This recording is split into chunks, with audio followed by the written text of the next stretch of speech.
ಮನುಷ್ಯನಿಗೆ ಉಸಿರಿಲ್ಲ, ಆ ಬೀಜಕ್ಕೆ ಬಸಿರಿಲ್ಲ. ನಾನು ಮೊಬೈಲ್ ಬಳಸೋದ್ರ ಬಗ್ಗೆ ಭಾಳ ಮಂದಿ ತಕರಾರು ಇರ್ತಿದ್ದಾಗ ಮೊಬೈಲ್ನೊಳಗೆ ಇನ್ಬಿಲ್ಟ್ ಡಿಕ್ಷನರಿ ಐತೆ ಅನ್ನೋದನ್ನು ಮಕ್ಕಳಿಗೆ ತಿಳಿಸ್ಕೊಡ್ರಿ, ಸುಲಭವಾಗಿ ಅವರು ಆ ಕಡೆಗೆ ಆಕರ್ಷಿತರಾಗ್ತಾರೆ. ತಮ್ಮ ಶಬ್ದ ಬಂದರೆ ಹುಡುಕಾಡ್ತಾರೆ. ಮಕ್ಕಳಿಗೆ ಬೇಕಾದಷ್ಟೇ ಕೃತಿಗಳನ್ನು, ಅಷ್ಟೇ ಚಿಕ್ಕ ಚಿಕ್ಕ ಪುಸ್ತಕಗಳನ್ನು ನಾವು ಅವ್ರಿಗೆ ಕೊಟ್ಟು ಓದುವ ಅಭಿರುಚಿ ಹುಟ್ಟಿಸಿದ್ರೆ ಅವ್ರು ಹುಡುಕೊಂಡು ಬರ್ತಾರೆ.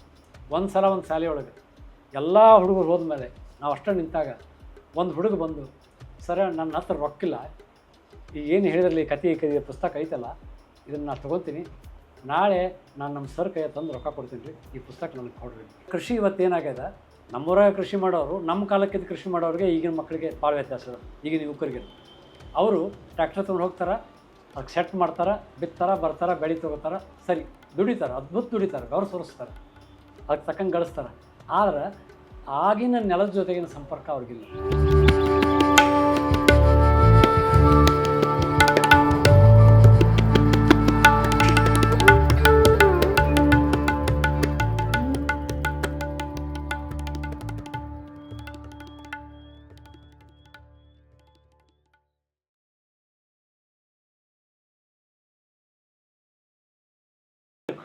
ಅಲ್ಲ, ದಾಂಪತ್ಯನೂ ಸರಿ ಇಲ್ಲ ಸರ್. ಹೈಯೆಸ್ಟ್ ಡೈವರ್ಸ್ ಕೇಸಸ್ ಈಗ. ಹುಟ್ಟಿದ ಮಗುವನ್ನು ಬೆಳೆಸೋ ವಿಧಾನದಲ್ಲಿನೂ ಕೂಡ ನೀವು ವಾಸ್ತವದ ಚಿತ್ರವನ್ನು ಕಾಣ್ತಾ ಇಲ್ಲ. ಮತ್ತು ಭಾರತ ಎಂಥ ದೊಡ್ಡ ಕೌಟುಂಬಿಕ ಪರಂಪರೆಯನ್ನು ಹೊಂದಿತ್ತು, ಕೌಟುಂಬಿಕ ವ್ಯವಸ್ಥೆಯನ್ನು ಹೊಂದಿತ್ತು. ಅಜ್ಜ ಅಜ್ಜಿ ಸೋದರತ್ತೆ, ಈ ಮಾನವೀಯ ಸಂಬಂಧಗಳು ಹೋಗಿ ಬರೇ ಆಂಟಿ ಅಂಕಲ್ ಲೆವೆಲ್ಗೆ ನಾವು ಬಂದ್ವಲ್ಲ. ಇದು ಹೇಗೆ, ಇದಕ್ಕೆ ಪರಿಹಾರ ಅನ್ನೋದು ಏನು ಇಲ್ಲ ಅಂತೀರಿ ಸರ್? ಅದು ಎರಡು ಏನಾಯ್ತಲ್ರಿ, ಅಂದರೆ ಭಾವನಾತ್ಮಕ ಕೋಶ ಮತ್ತು ಏನು ಇದ್ರ ಕೋಶ ಅದಾವಲ್ಲ ನಮ್ಗೆ ಎರಡು, IQ and EQ. ಹೌದು, ಅದರೊಳಗೆ EQ ಮಾತ್ರ ಸಂಪೂರ್ಣವಾಗಿ ಇವತ್ತು ಬೆಳೀಲಿಕ್ಕೆ ಏನೂ ಅವಕಾಶ ಇಲ್ಲ. ಓನ್ಲಿ ಏನಿದ್ರು ಫೋಕಸ್ IQಗೆ, ಇಂಟೆಲಿಜೆಂಟ್ ಕೋಶಂಟ್ಗೆ. ಹೌದು, ಇವರು ಹಾಗೆ ಯಾರು ಪಾಲಕರು ಹಾಗೆ ಕೊಟ್ಟಾರ, ಮಕ್ಕಳಿಗೂ ಅದನ್ನೇ ಕೊಡ್ಲಿಕ್ಕೆ ಹಚ್ಚಾರ. ಹೀಗಾಗಿ ಅವ್ರಿಗಿದು ಬೆಳೆಯೋದಿಲ್ಲ. ಅಂದ್ರೆ ಅಜ್ಜ ಅಜ್ಜಿ ದೂರ ಇದ್ದರೂ ಅವ್ರ ಬಗ್ಗೆ ಸಂಪರ್ಕ ಇಲ್ಲ, ಎದುರಿಗೆ ಇದ್ದರೂ ಅವ್ರಿಗೆ ಕೊಡಬೇಕಾದ ಗೌರವ ಅಥವಾ ಅದೊಂದು ನಮಗೆ ಅವಿಭಾಜ್ಯ ಅಂಗ ಮೌಲ್ಯ, ಆ ಸಂಬಂಧ ಹಿಂಗೈತಿ ಅನ್ನೋದನ್ನು ತಿಳಿಸುವಂಥ ವ್ಯವಧಾನ ಇಲ್ಲ. ಹೀಗಾಗಿ ಆ ಸಂಬಂಧಗಳು ಇನ್ನಷ್ಟು ಸಂಪೂರ್ಣವಾಗಿ ಸಡಿಲಾಗಿ ಶಿಥಿಲಾಗಿ ಅದು ದೊಡ್ಡ ಒಂದು ಏನೋ ದುರಂತದ ಕಡೆ ಏನೋ ಸಾಗ್ಯವೇನೋ ಅನ್ನುವಂಥ ಭಯಾನಕ ಸ್ಥಿತಿ. ಯಾಕಂದ್ರೆ ನಾವು ಅದನ್ನು ಗ್ರಾಮೀಣದೊಳಗೆ ಬೆಳ್ಕೊಂಡು ಬಂದು ಆ ಸಂಬಂಧದ ಸಮೃದ್ಧಿಯನ್ನು ಪಡೆದಂಥವ್ರಿಗೆ ಇದು ಒಮ್ಮಿಂದ ಮೇಲೆ ದೊಡ್ಡ ಆಘಾತವನ್ನು, ಒಂಥರ ಶಾಕ್, ನಮಗಿದು ದೊಡ್ಡ ಶಾಕ್. ಸರ್, ಈಗ IQ, ಮಗುವಿನ IQ ಭಾಳ ಮುಖ್ಯ, ಇಂಟೆಲಿಜೆಂಟ್ ಕೋಶಂಟ್ ಭಾಳ ಮುಖ್ಯ. 80% IQ ಹೆಚ್ಚಾಗಿ ಒಟ್ಟ ಭಾವಕೋಶ ಇರಲಿಲ್ಲ ಅಂದರೆ ಏನು ಅಪಾಯ ಆಗುತ್ತೆ ಸರ್ ಮಗುವಿನ ಮನಸ್ಸಿನ ಮೇಲೆ? ಇಲ್ಲ, ಈ ವ್ಯಾವಹಾರಿಕ ಮತ್ತು ಬರೀ ಸಂಪೂರ್ಣವಾಗಿ ಈ ಆರ್ಥಿಕ ರೀತಿಯೊಳಗೆ ಆಲೋಚನೆ ಮಾಡುವಂಥದ್ದು ಮತ್ತು ಲಾಭದ ಗಳಿಕೆ ಏನಿನೊಳಗೆ ಉತ್ಪಾದನೆ, ಇದರಿಂದ ನನಗೇನು ಲಾಭ ಅಂತ ಲೆಕ್ಕಾಚಾರದೊಳಗೆ ನಾವು ಬದುಕಬೇಕಾದಂಥ ಅನಿವಾರ್ಯತೆ, ಶುಷ್ಕತೆ ಸಿಗುತ್ತದೆ ಬರ್ತದೆ ಅವನಿಗೆ ಸುಖ ಸಿಗುತ್ತಾನ ಅದರಿಂದ? ಶುಷ್ಕತೆ ಅಲ್ಲ, ಭಾವಕೋಶದ ಕೊರತೆಗೆ ಅವನು ಸುಖದಿಂದ ವಂಚಿತನಾಗ್ತಾನ? ನಿಶ್ಚಿತವಾಗಿ ವಂಚಿತನ. ಕೆಲವು ದಿವಸ ಖುಷಿ ಇರ್ತದೆ, ಕೆಲವು ಹಂತದವರೆಗೆ ಪಾಲಕರಿಗೂ ಖುಷಿ ಇರ್ತದೆ. ಅವರು ಪಾಲಕರಿಗೂ ಸಹಿತ ಆ ನೌಕರಿ ಮಾಡುವಂಥ ಇವ್ರಿಗೆ ಪಾಲಕರಿಗಿರ್ತಾರಲ್ಲ, ಅವ್ರ ಪಾಲಕರಿಗೆ ಅಜ್ಜ ಅಜ್ಜಿಗೂ ಸಹಿತ ಖುಷಿ ಇರ್ತದೆ. ಮೊದಲೇನೋ ಇದು ಹಣ ಬರ್ತದೆ, ನಾವೇನೋ ಮನೆ ಕಟ್ಟಿಸ್ತೀವಿ ಏನೋ ಅಂಥೇಳಿ. ಆದರೆ ಅದು ಭ್ರಮ ನಿರಸನ. ಅದಕ್ಕೊಂದು 20 ವರ್ಷ ಸಮಯ ಸಾಕು, ಭ್ರಮ ನಿರಸನ ಆಗುತ್ತೆ. ಈ ಒಂದು ಅನಿವಾರ್ಯ ಚಕ್ರವ್ಯೂಹದೊಳಗೆ ಸಿಲ್ಕೊಂಡಿದ್ದರಿಂದ ಅದು ಹೇಗೆ ಪಾರಾಗ್ತೈತಿ ಅನ್ನುವಂಥದ್ದಕ್ಕೆ ಬಹುಶಃ ನಮ್ಗೆ ಯಾರಿಗೂ ಹೊಳಿಲಾರದಂಥ ಒಂದು, ಅದ್ರಾಗ ಇತ್ತೀಚೆಗೆ ಮತ್ತೆ ಈ ಆರ್ಟಿಫಿಷಿಯಲ್ ಇಂಟೆಲಿಜೆನ್ಸು ಏನು ಬಂದೈತೆ ಅಂದಮೇಲಂತೂ ಇನ್ನೂ ಒಂದಿಷ್ಟು ಈ ಸಂಬಂಧಗಳಿಗೆ ಧಕ್ಕೆ ಆಗುತ್ತೆ ಏನೋ ಅಂತ ಅನಿಸ್ತು. ಯಾಕೆ ಸರ್, ಏನು ಧಕ್ಕೆ ಆಗುತ್ತೆ? ನಿಶ್ಚಿತವಾಗಿ ಧಕ್ಕೆ ಆಗುತ್ತೆ. ಏನು ದುಷ್ಪರಿಣಾಮ? ಯಾಕಂದರೆ ಹೆಚ್ಚು ಕಡಿಮೆ ಮತ್ತೆ ಮೆದುಳಿನ ಈ ತಾರ್ಕಿಕ ಇದ್ರೊಳಗನ ಬೆಳೆಯೋದ್ರಿಂದ ಈ ಭಾವನಾತ್ಮಕ ನೆಲೆ ಸಂಬಂಧಗಳೆಲ್ಲ ಕಳ್ಚ್ಕೊಂಡು ಹೋಗ್ತಾವೆ.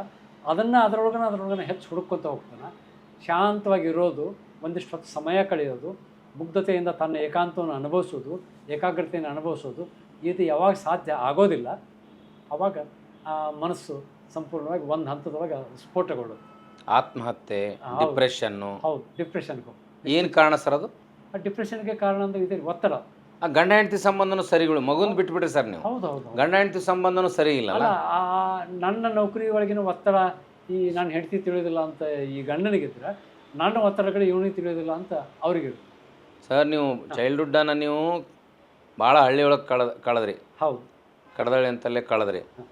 ವೃತ್ತಿ ಬದುಕನ್ನು ಕೂಡ ಇನ್ನೊಂದು ದೊಡ್ಡ ಹಳ್ಳಿ ತಾಳಿಕೋಟೆಯಲ್ಲಿ ಕಳೆದ್ರಿ. ಈಗ ಮಕ್ಕಳ ಕಾರಣಕ್ಕಾಗಿ ನೀವು ಬೆಂಗಳೂರನ್ನು ಸೇರಿದ್ರಿ, 3 ಹಂತದ ಸ್ಥಿತಿಯನ್ನು ನೋಡಿದ್ರಿ. ಹೌದು. ಈ ಜೀವನದ ಡಿಫರೆನ್ಸ್ ಏನು ಅನಿಸ್ತದೆ ನಿಮಗೆ? ಇದು ಯಾವ ಕಡೆ ಸಾಗಿದೆ ಅಂತ ನಿಮಗೆ ಅನಿಸ್ತದೆ ಸರ್? ಇಲ್ಲ, ಅದು ಆ ಸಾಗುವಿಕೆ ಪ್ರಕ್ರಿಯೆ ಐತಲ್ಲ, ಆ ಸಾಗುವಿಕೆ ಪ್ರಕ್ರಿಯೆ ಒಂದು ಹಂತದೊಳಗೆ ಮಾತ್ರ ನಮಗೇನೋ ಆಕರ್ಷಣೆ ಅಂತ ಅನ್ನಿಸ್ತದೆ. ಆದರೆ ಅದು ಆಕರ್ಷಣೆ ಭಾಳಷ್ಟು ದಿವಸ ಉಳಿಯೋದಿಲ್ಲ. ನಾವು ಮತ್ತೆ ತಿರುಗಿ ಆ ಸಂಬಂಧಗಳ ಬದುಕನ್ನೇ ಹುಡುಕ್ಬೇಕಂತ ನಾವು ಯಾವುದೋ ಒಂದು ಚಿಕ್ಕ ಕಾರ್ಯಕ್ರಮ ಮಾಡಿದರೂ ಇಡೀ ಬಂಧು ಬಳಗ ಕೂಡ್ತದಲ್ಲ, ಮನೆ ಗೃಹ ಪ್ರವೇಶ ಮಾಡಿದಾಗಲೋ ಮತ್ತು ಮಗುವಿನ ಹುಟ್ಟುಹಬ್ಬದೊಳಗೋ ಆ ಕೂಡಿದಾಗ ಅವರೆಲ್ಲ ಬೆರಗಾಗಿಬಿಡ್ತಾರೆ, ಇದನ್ನೆಲ್ಲ ನಾವು ಕಳ್ಕೊಂಡೇವೆ ಅಂತ ಅವ್ರಿಗೆ ಅನ್ನಿಸ್ತದೆ. ಮತ್ತೆ ಯಥಾ ರೀತಿ ಮರುದಿವಸ ಅವರು ಅನಿವಾರ್ಯವಾಗಿ ಅದಕ್ಕೆ ಹೆಗಲು ಕೊಡಬೇಕು. ಭಾವಕೋಶ ಮಿಸ್ ಆಗಲಿಕ್ಕೆ ಶೈಕ್ಷಣಿಕ ದೋಷನೋ ಕೌಟುಂಬಿಕ ದೋಷನೋ ಸರ್? ಶೈಕ್ಷಣಿಕ ದೋಷ ಮತ್ತು ಹೊರಗಿನ ಪರಿಸರ. ಹಾಂ, ಶೈಕ್ಷಣಿಕ ದೋಷ ಏನಾಯ್ತು ಸರ್? ಈಗ ಶಿಕ್ಷಣ ವ್ಯವಸ್ಥೆಯಲ್ಲಿ ದೋಷ ಏನಾಯಿತು? ರ್ಯಾಂಕ್ ಬರಲಿ, ಹೌದು, ಕ್ರೀಡೆಗಳಿಲ್ಲ. ಈಗ ಬೆಂಗಳೂರಿನ ಶಾಲೆಗಳು ಮಲ್ಟಿಪ್ಲೆಕ್ಸ್ ಶಾಲೆಗಳು, ಹೌದು, ಕ್ರೀಡಾಂಗಣ ಇಲ್ಲ, ಆಮೇಲೆ ಸಾಂಸ್ಕೃತಿಕ ಕಾರ್ಯಕ್ರಮಗಳಿಲ್ಲ. ಅವನು ಓದಬೇಕು, 99 ತೊಗೋಬೇಕು, 100 ತೊಗೋಬೇಕು. ಆಮೇಲೆ ಸುಮ್ಮನೆ ಕೂತ್ಕೊಂಡು ಕೇಳಿ ಅವ ಶಿಕ್ಷಕರ ಬಗ್ಗೆ ಒಂದು ಪರಿಕಲ್ಪನೆ ಹುಟ್ಟಿಸ್ಕೊಳ್ಳಿಕ್ಕೆ ಅವಕಾಶ ಇಲ್ಲ. ಅವನು ಬರೀ ಹೋಮ್ವರ್ಕ್ ಮಾಡೋದು, ಕೊಡೋದು, ಅಟ್ಯಾಚ್ಮೆಂಟೇ ಬರೋಂಗಿಲ್ಲ. ಹೌದು, ಅಟ್ಯಾಚ್ಮೆಂಟೇ ಇಲ್ಲ. ಅವರನ್ನು ಭಾವನಾತ್ಮಕವಾಗಿ ಏನು ಅದ್ಭುತ ಅದಾರಲ್ಲಿ ಇವರು ಅಂತ ಅವ ಟೀಚರ್ ರೋಲ್ ಮಾಡಲ್ಲ, ಆಗಂಗಿಲ್ಲ ಅವನಿಗೆ, ಆಗಂಗನೇ ಇಲ್ಲ. ಏನಿದ್ರು ಬರೀ ಅಕ್ಷರಗಳು, ರ್ಯಾಂಕ್ಗಳು, ಅಂಕೆಗಳು ಮತ್ತು ರ್ಯಾಂಕ್ಗಳು ಇವೇ ಇದರೊಳಗೆ ಕೊಳಿತನ ಹೊರತಾಗಿ ಆ ಭಾವನಾತ್ಮಕ ನೆಲೆಯೊಳಗೆ ಅವನ್ನ ಆರಾಧಿಸುವ ಆ ಕುರಿತಾಗಿ ಅವ ಅದ್ಭುತ ಪರಿಕಲ್ಪನೆ ಒಳಗೆ ತಾನೇ ಒಂದು ಕಲ್ಪನಾ ಲೋಕವನ್ನು ಕಟ್ಕೊಂಡು ಕನಸನ್ನು ಕಟ್ಕೊಳ್ಳುವ ಕಲ್ಪನೆಗಳೆಲ್ಲ ನಾಶ ಆಗುತ್ತೆ ಶಿಕ್ಷಣ ವ್ಯವಸ್ಥೆಯಲ್ಲಿ. ಶಿಕ್ಷಣ ವ್ಯವಸ್ಥೆಯಲ್ಲಿ ಅವನು ಪ್ರೆಷರ್ನಾಗ ಅದಾನ. ಹೌದು, ಕನಸು ಮತ್ತು ಕಲ್ಪನೆ, ಕುತೂಹಲ ಇವು ನಾಶ ಆದವು ಅಂದ್ರೆ ನೀವು ಭಾವಕೋಶ ಹೆಂಗೆ ಬೆಳೀಲಿಕ್ಕೆ? ಕನಸು, ಕಲ್ಪನೆ ಮತ್ತು ಈ ಕುತೂಹಲ.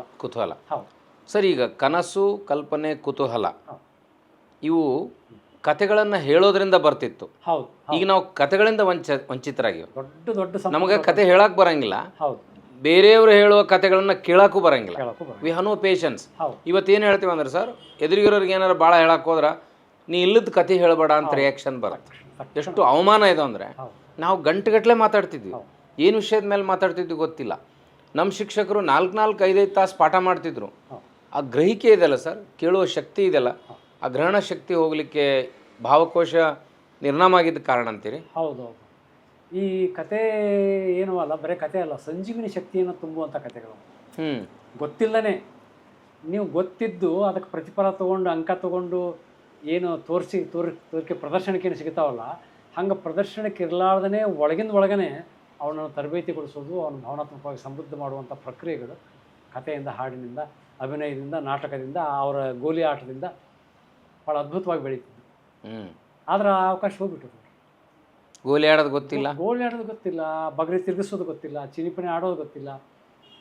ಆ ಆಟದೊಳಗೆ ಎಂಥ ಅದ್ಭುತವಾದಂಥ ರೀತಿಯೊಳಗೆ ಅವರು ಏನು ಆ ಬಿತ್ತುವವನ ಏನು ಕೂರ್ಗಿ ಶೆಟ್ಟಿ ಮೇಲೆ ಕೈ ಇಟ್ಟು ಆ ಜೋಳ ಬಿತ್ತುವಾಗ ಬರೀ 3 ಬಳ್ಳಿಲೇ ನಾನು ಜೋಳ ಬಿತ್ತಬೇಕು, ಅದು ಗೇನಿಗೊಂದು ಚೋಟ್ಗೊಂದು ಬೀಳಬೇಕು ಅಂತ ಏನು ಶಾಲೆ ಕಲಿಲಾರ್ದು ಅದನ್ನು ಕಲ್ಕೊಂಡಿರ್ತಾರೆ. ಆ ಲೆಕ್ಕಾಚಾರ ಕಲ್ಕೊಂಡ್ಬಿಡ್ತಾರೆ. ಹರಗಬೇಕಾದ್ರೆ ಹೆಂಗೆ ಹರಗಬೇಕು, ಗೋಧಿ ಬಿತ್ತಬೇಕಾದ್ರೆ ಹೆಂಗೆ, ಕುಸುಬಿ ಬಿತ್ತಬೇಕಾದ್ರೆ ಹೆಂಗೆ, ಎಲ್ಲದಕ್ಕೂ ಅವ್ನಿಗೆ ಏನೂ ತರಬೇತಿ ಇಲ್ಲದೇ ಭಾವನಾತ್ಮಕವಾಗಿ ಅದನ್ನು ತುಂಬ್ಕೊಂಡ್ಬಿಟ್ಟಿರ್ತಾರೆ. ಅವನಿಗೆ ಗ್ರಾಮೀಣ ಪ್ರದೇಶದಾಗ ಆ ಶಿಕ್ಷಣ ಸಿಕ್ಕಿರುತ್ತೆ.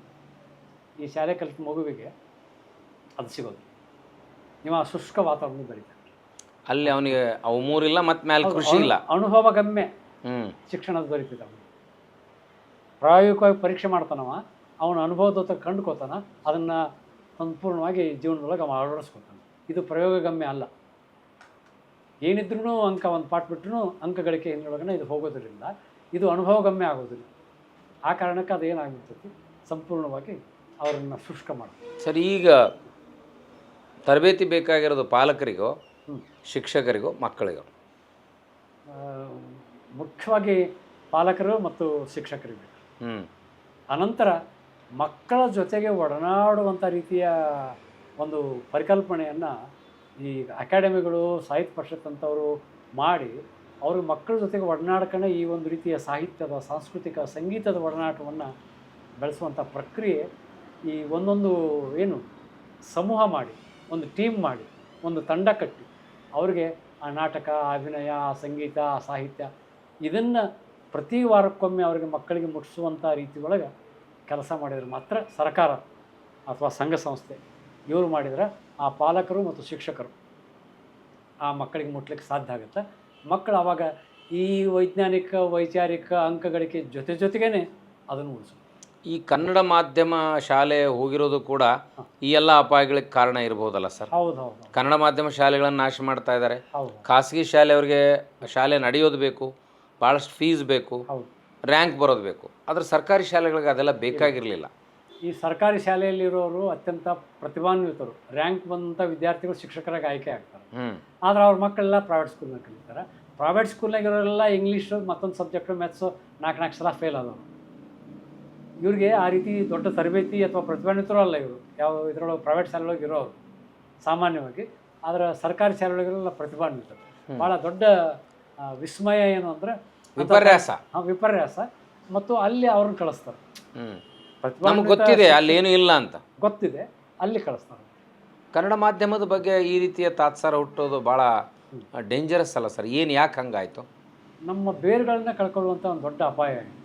ನಮ್ಮ ಬೇರುಗಳನ್ನ ಕಳ್ಕೊಳ್ಳೋದು. ಯಾಕಂದ್ರೆ ಭಾವ ಸಮೃದ್ಧಿ ಆಗೋದೇ ಆತನ ಮಾತೃಭಾಷೆ, ಆತನ ಏನು ಪರಿಸರದ ಭಾಷೆ. ಸರ್, ಈ ಜಗತ್ತಿನಲ್ಲಿ ಎಲ್ಲ ಕಡೆ ಇದೆ. ಜಪನೀಸ್ ಇಂಗ್ಲೀಷ್ ಮಾತಾಡಲ್ಲ, ಚೈನೀಸ್ ಮಾತಾಡಲ್ಲ, ಜರ್ಮನ್ನೊಳಗಿಲ್ಲ, ಫ್ರಾನ್ಸ್ನೊಳಗಿಲ್ಲ. ಅವರೊಂದು 8-10 ದೇಶಗಳು ಭಾಳ ಅದ್ಭುತ. ಅವರೆಲ್ಲ ಜಗತ್ತಿನಾದ್ಯಂತ ವಿಸ್ಮಯವನ್ನು ಕೊಟ್ಟವರು ಯಾರೂ ಇಂಗ್ಲೀಷ್ ಮಾಧ್ಯಮಕ್ಕೆ ಹುಚ್ಚಿಲ್ಲ. ಈ ಭಾರತದ ಮೀಡಿಯಾಕರ್ ಮಧ್ಯಮ ವರ್ಗದವರು ಹಿಂಗೆ ಯಾಕೆ ಹಾಳಾದರು ಅಂತ ಇಲ್ಲಿದೊಂದು ಕಲ್ಪನೆನೇ ದೊಡ್ಡ ಇದು. ಎಲ್ಲಿ ಮಿಸ್ ಹೊಡಿತು ಸರ್? ಅದು ಎಲ್ಲಿ ಕಲ್ಪನೆ ಜಾಡ ಬಿಡ್ತು? ಎಲ್ಲಿ ಬ್ರಿಟಿಷರೇನು ಬಂದ್ರಲ್ಲ, ಬ್ರಿಟಿಷರು ಕೊಡುವಂಥ ಒಂದು ಅದ್ರ ಬಗ್ಗೆ ಏನಿತ್ತಂದ್ರೆ, ಅವರು ಕೊಡೋ ಶಿಕ್ಷಣ ಪಡ್ಕೊಂಡು ಅಂದರೆ ನಾವು ಏನೋ ಪಡ್ಕೋತೀವಿ.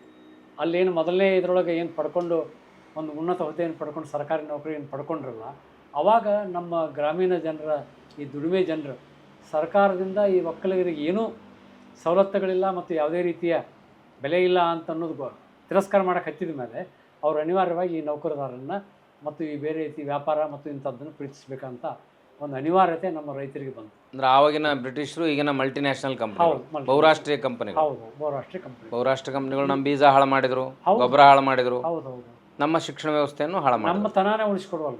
ನಿರ್ಬೀಜೀಕರಣ ಅಂತಾರಲ್ಲ ಸರ್, ಒಂದು ಬೀಜ ಅದು ಮತ್ತೆ ಬಿತ್ತಾಕ ಹೊಳ್ಳಿ ಬಂದ್ರೆ ಅದು ಬೀಜ ಗಟ್ಟಿ ಅಂತ ಆಯ್ತು. ಬೀಜ ಉಸಿರಿಲ್ಲ ಮತ್ತು ಬಸಿರಿಲ್ಲ. ಈಗ ಮನುಷ್ಯನಿಗೆ ಉಸಿರಿಲ್ಲ, ಆ ಬೀಜಕ್ಕೆ ಬಸಿರಿಲ್ಲ. ಇದು BR ಪೊಲೀಸ್ ಪಾಟೀಲ್ರು ಬರೆದಂಥ ಹಾಡಿನೊಳಗೆ ಬರ್ತದೆ. ಚಂದ್ರಶೇಖರ್ ನಂಗ್ಲೆಯವರು ನಿರ್ಬೀಜೀಕರಣದ ವಿರಾಟ್ ಸ್ವರೂಪ ಅನ್ನುವಂಥ ಕೃತಿಯನ್ನು ಬರೆದರು. ಆ ನಿರ್ಬೀಜೀಕರಣ ಎಂಥ ಒಂದು ದುರಂತ ಅಂತಂದ್ರೆ ಅಂದ್ರೆ ನಮ್ಮನ್ನು ದಾಸರನ್ನಾಗಿ ಅಲ್ಲಿ ಬೆಳೆ ಹಾಳು ಮಾಡ್ತು, ಇಲ್ಲಿ ಪುರುಷತ್ವ ಹಾಳು ಮಾಡ್ತು. ಈಗ ನಮ್ಮ ಪುರುಷರು, ನಮ್ಮ ಯುವಕರು ನಿರ್ಬೀಜೀಕರಣದ ಹಾದಿಯಲ್ಲಿರ್ಲಿಕ್ಕೆ ಅವರ ಈ ಏರ್ ಕಂಡೀಷನ್ ಕಲ್ಚರಿನ MNC ಕಾರ್ಯ ಮಾಡೋ ವಿಧಾನ. ನಾವು ಸಹಜವಾಗಿ 10 ಮಕ್ಕಳನ್ನ ಹಡಿತಿದ್ರು ನಮ್ಮ ಯಜಮಾನರು. ಇವ್ರು ಒಂದು ಮಗುನ ಹಡಿಲಿಕ್ಕೆ ಲಕ್ಷಗಟ್ಟಲೆ ಖರ್ಚು ಮಾಡಿ ಕ್ರೆಡಲ್ ಅಂತ ಹಾಸ್ಪಿಟ್ಲಿಗೆ ಹೋಗ್ತಾರೆ. ಸೊ ಇದು ನಿರ್ಬೀಜೀಕರಣದ ಅಪಾಯ ಕೂಡ ಹೌದು, ದೊಡ್ಡ ಅಪಾಯ. ನೋಡಿ ಸರ್, ಎಷ್ಟು ಸುಳಿಯಲ್ಲಿ ವರ್ತುಲದಲ್ಲಿ ನಾವು ಸಿಕ್ಕಿಬಿದ್ದೀವಿ. ಇದರಿಂದ ನಮ್ಮ ಮಕ್ಕಳು, ನಮ್ಮ ಮೊಮ್ಮಕ್ಕಳು, ನಮ್ಮ ಜನ್ರೇಷನ್ ಹಾಳಾಗ್ತಾ ಇದೆ ಅಂತ ಗೊತ್ತಿದೆ. ಇದನ್ನು ಅಧಿಕಾರ ನಡೆಸುವ ಸರ್ಕಾರ ಆಗಲಿ, ಕೌಟುಂಬಿಕ ವಿನಾಶಗಳನ್ನು ಅನುಭವಿಸುವ ಪಾಲಕರಾಗಲಿ, ಸಾಂಸ್ಕೃತಿಕ ಕ್ಷೇತ್ರದಲ್ಲಿರೋರಿಗೆ ಇದ್ರ ಬಗ್ಗೆ ನಾಲೆಜ್ ಇಲ್ಲ. ನಾವು ಅಪಾಯದಲ್ಲಿದ್ದೇವೆ, ನಾವೇ ಅದನ್ನು ಪ್ರಾಕ್ಟಿಕಲಿ ಮಾಡ್ತಾ ಇಲ್ಲ. ಸಾಂಸ್ಕೃತಿಕ ಇದ್ದಂತಹ ಕೆಲವರಿಗೆ ನಾಲೆಜ್ ಅದ, ಆದರೆ ಅದನ್ನು ಕಾರ್ಯರೂಪಕ್ಕೆ ತರುವಂಥದ್ದು ಭಾಳ ಕಠಿಣ ಕೆಲಸ. ಹೀಗಾಗಿ ರಾಜಕಾರಣಿಗಳು ಅಥವಾ ಸರ್ಕಾರ, ಅದರ ಜೊತೆಗೆ ಸಂಘ ಸಂಸ್ಥೆ, ಪಾಲಕರು ಏಕಕಾಲಕ್ಕೆ ಒಂದು ಕ್ರಾಂತಿಕಾರಕ ಸ್ವರೂಪದೊಳಗೆ ಬದಲಾವಣೆ ಬರಬೇಕು ಹೊರತಾಗಿ ಹಂಗೆ ಸಾಮಾನ್ಯ ರೀತಿಯೊಳಗೆ ಬರಲಿಕ್ಕೆ ಸಾಧ್ಯ ಆಗೋದು. ಇದು ಒಂದು ರೀತಿ ತೀರಾ ತನ್ನ ಅತಿರೇಕದ ಹಂತ ಮುಟ್ಟಿ ತಲೆ ಬಡದು ಆಮೇಲೆ ಮತ್ತೆ ಇಳಿಮುಖ ಆಗಬೇಕು ಹೊರತಾಗಿ ಅಲ್ಲಿವರೆಗೆ ಇನ್ನೂ ಏರಿಕೆ ಒಳಗಾಗೈತೆ ಅಂತ ಅನ್ನಿಸ್ತದೆ. ಅಷ್ಟರ ಮಟ್ಟಿಗೆ ನಾವು ಅಪಾಯದ ಹಂತಕ್ಕೆ ಹೋಗ್ಬಿಟ್ಟು ಅಂದ್ರೆ ಇನ್ನೂ ಕೆಳಗೆ ಬರುವಂಥ ಸ್ಥಿತಿ ನಾವು ತಲುಪಿಲ್ಲ, ಇನ್ನೂ ತಲುಪಿಲ್ಲ. ಇನ್ನೂ ಹಿಂಗೆ ದುರಂತಕ್ಕೆ ಹೋಗ್ತೀವಿ. ಈಗ ಕೆಳಗೆ ಬರುವಂಥವ್ರು ಏನಂದರೆ 1000ದೊಳಗೋ 10,000 ಲಕ್ಷದೊಳಗೋ ಒಬ್ಬ ಮತ್ತೆ ತಿರುಗಿ ಈ ಭೂಮಿ ಮರಳಿ ಮಣ್ಣಿಗೆ ಅನ್ನುವಂಥದ್ದು ಡೌನ್ ಟು ಅರ್ತ್ ಅಂತೇನು ಆ ಪರಿಕಲ್ಪನೆಯೊಳಗೆ ಮತ್ತೆ ನಮ್ಮ ಬ್ಯಾಕ್ ಟು ರೂಟ್ಸ್. ಹೌದು, ಅಲ್ಲಿಗೆ ಬರುವಂಥ ಪ್ರಜ್ಞೆ ಇರೋದು ಲಕ್ಷದಾಗ ಒಬ್ಬರಿಗೆ ಇರಬೇಕಷ್ಟೆ. ಆದರೆ ಕೆಲವು ಇನ್ನೂ ಭಾಳ ಜನರಿಗಿದೆ, ಆದರೆ ಅವರು ಅಸಹಾಯಕರು. ಈಗ ನಾನು ಒಬ್ಬ ಕೃಷಿ ವಿಜ್ಞಾನಿ, ಒಬ್ಬ ಸ್ವಾಮಿಯಾಗಿ ವಿಜ್ಞಾನ ಏನು ಕೃಷಿ ವಿಜ್ಞಾನ ಪ್ರದೀಪಿಕೆ ಅಂತ ಕೃತಿ ಬರೆದವನ ಬಗ್ಗೆ ನಾನು ತ್ರಿಪದಿ ಒಳಗೆ JC ತ್ರಿಪದಿ ಒಳಗೆ ಕಾವ್ಯ ಬರೆದ್ರೆ, ಆ ಕಾವ್ಯ ಬರೆದದ್ದು ಎಲ್ಲಂದ್ರೆ ಅರ್ಬನ್ ಫಾರೆಸ್ಟ್ನೊಳಗೆ ಇರುವಂಥ 20 ಮಾಡಿ ಕಟ್ಟಡೊಳಗೆ 12ನೇ ಮಾಡಿ ಒಳಗೆ ಕುತ್ಕೊಂಡು ಟೇಬಲ್ ಕುರ್ಚಿ ಮೇಲೆ ಕುತ್ಕೊಂಡು ನಾನು ಬರೆದೆ.